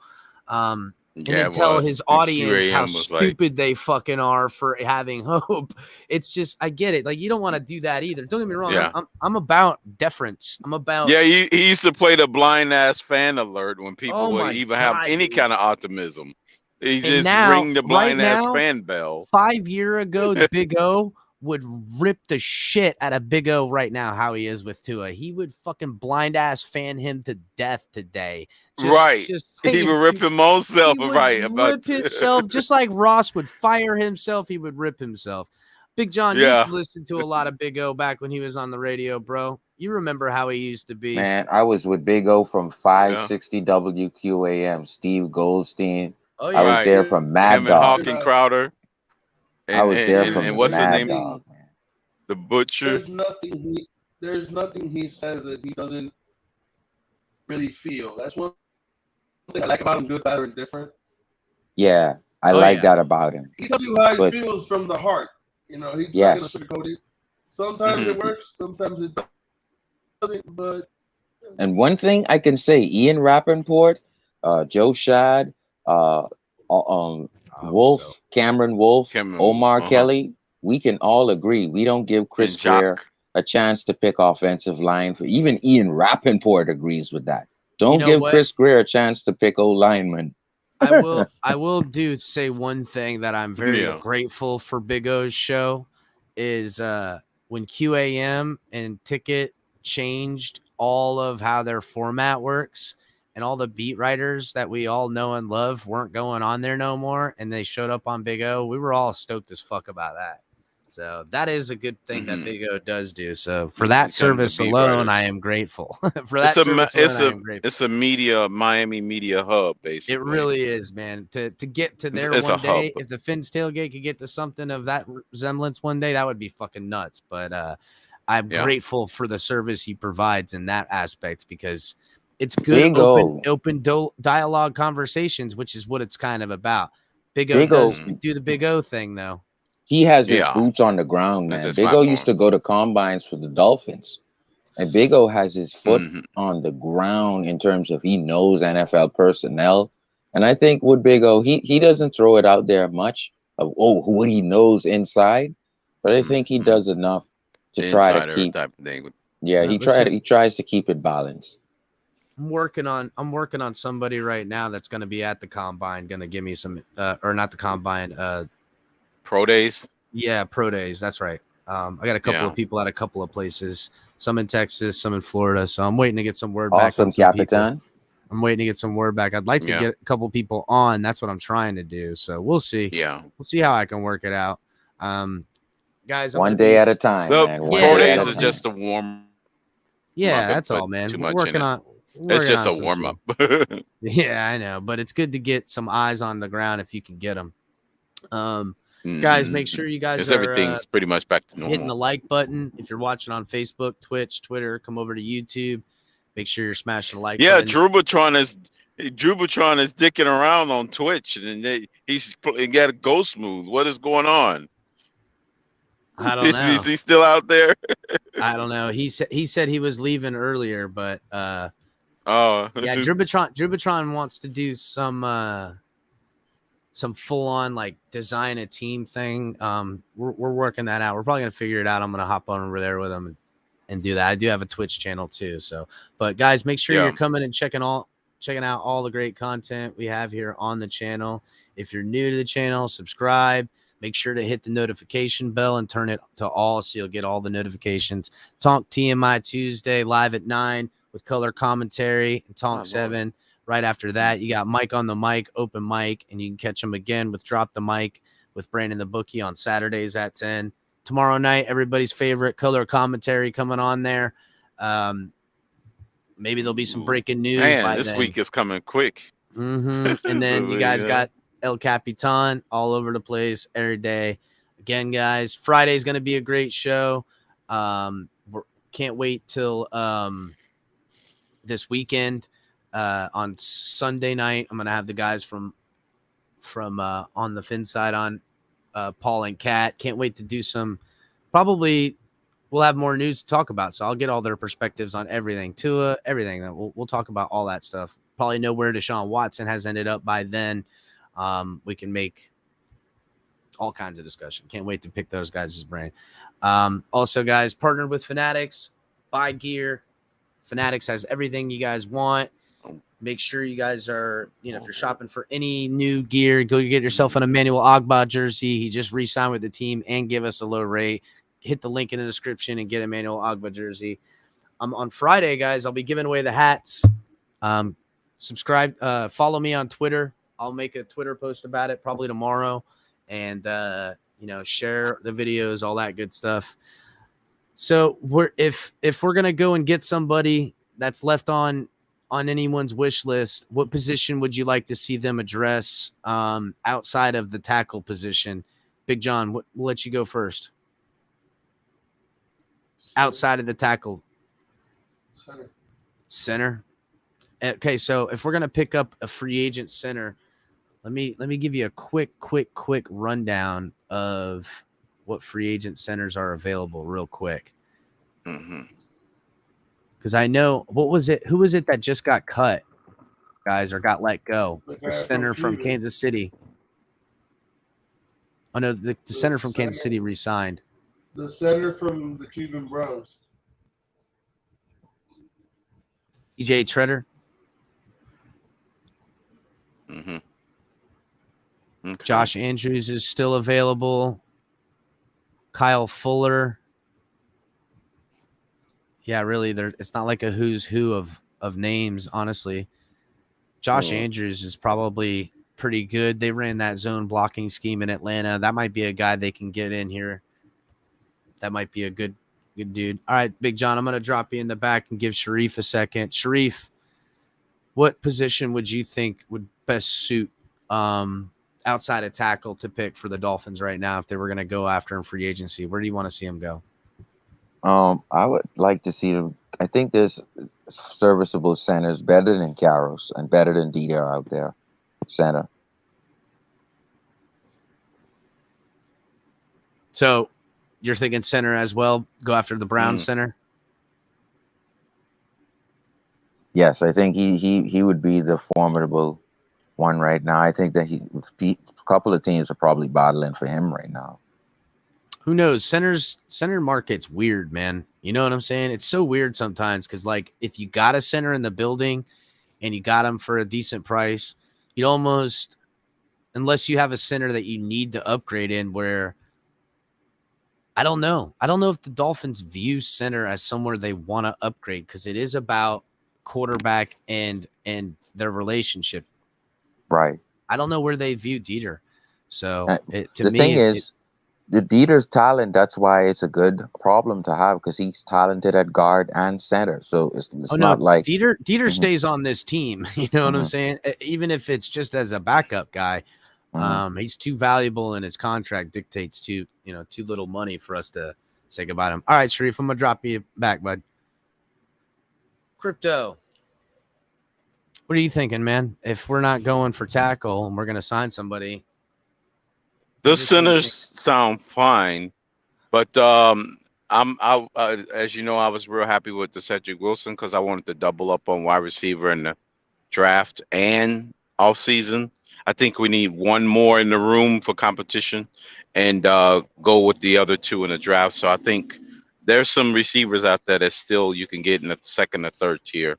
That'll be good complementary pieces outside of Cedric Wilson. Kirk went for, bro. How crazy is that? Yeah, that was. He really did set the market higher than what Allen Robinson did.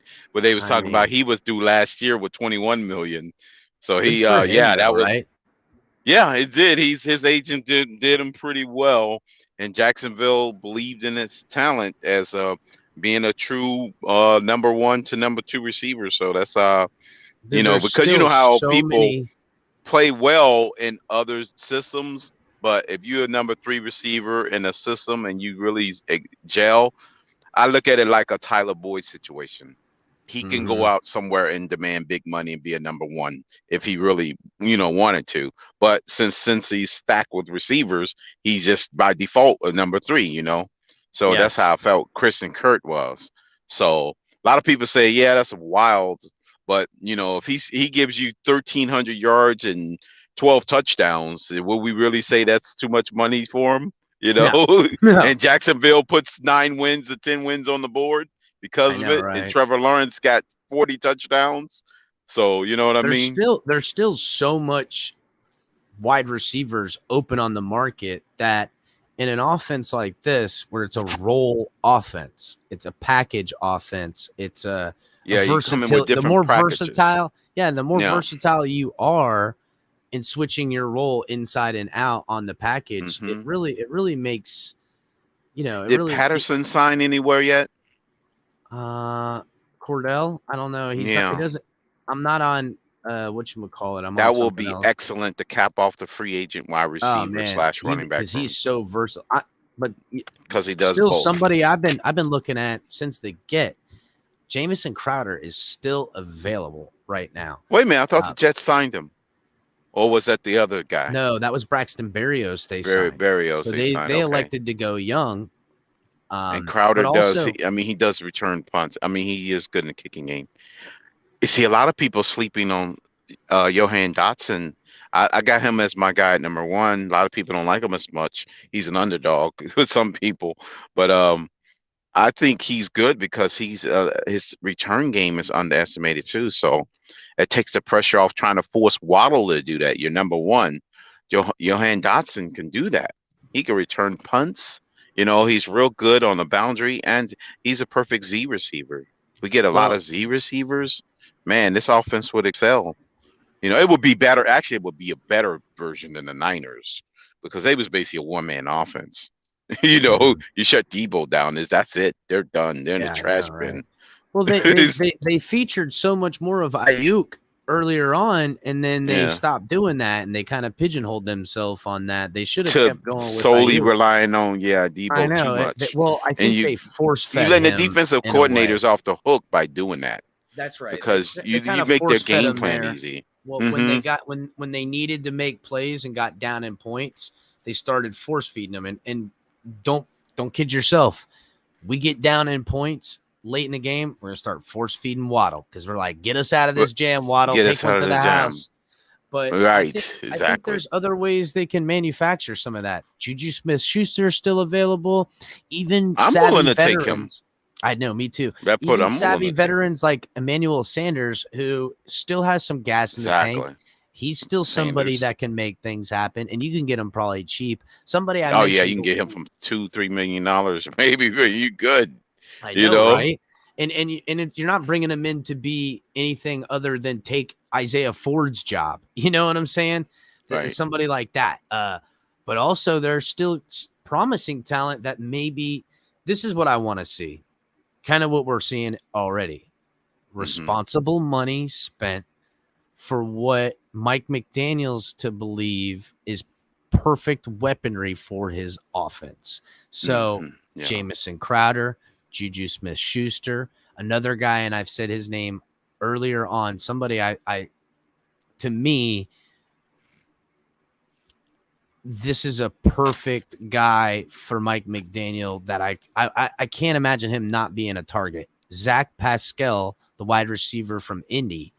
He's a weapon I would. Oh man, I forgot about him. He's still around. He's really still around.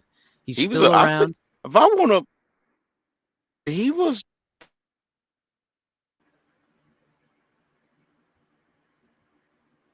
Crypto, you there?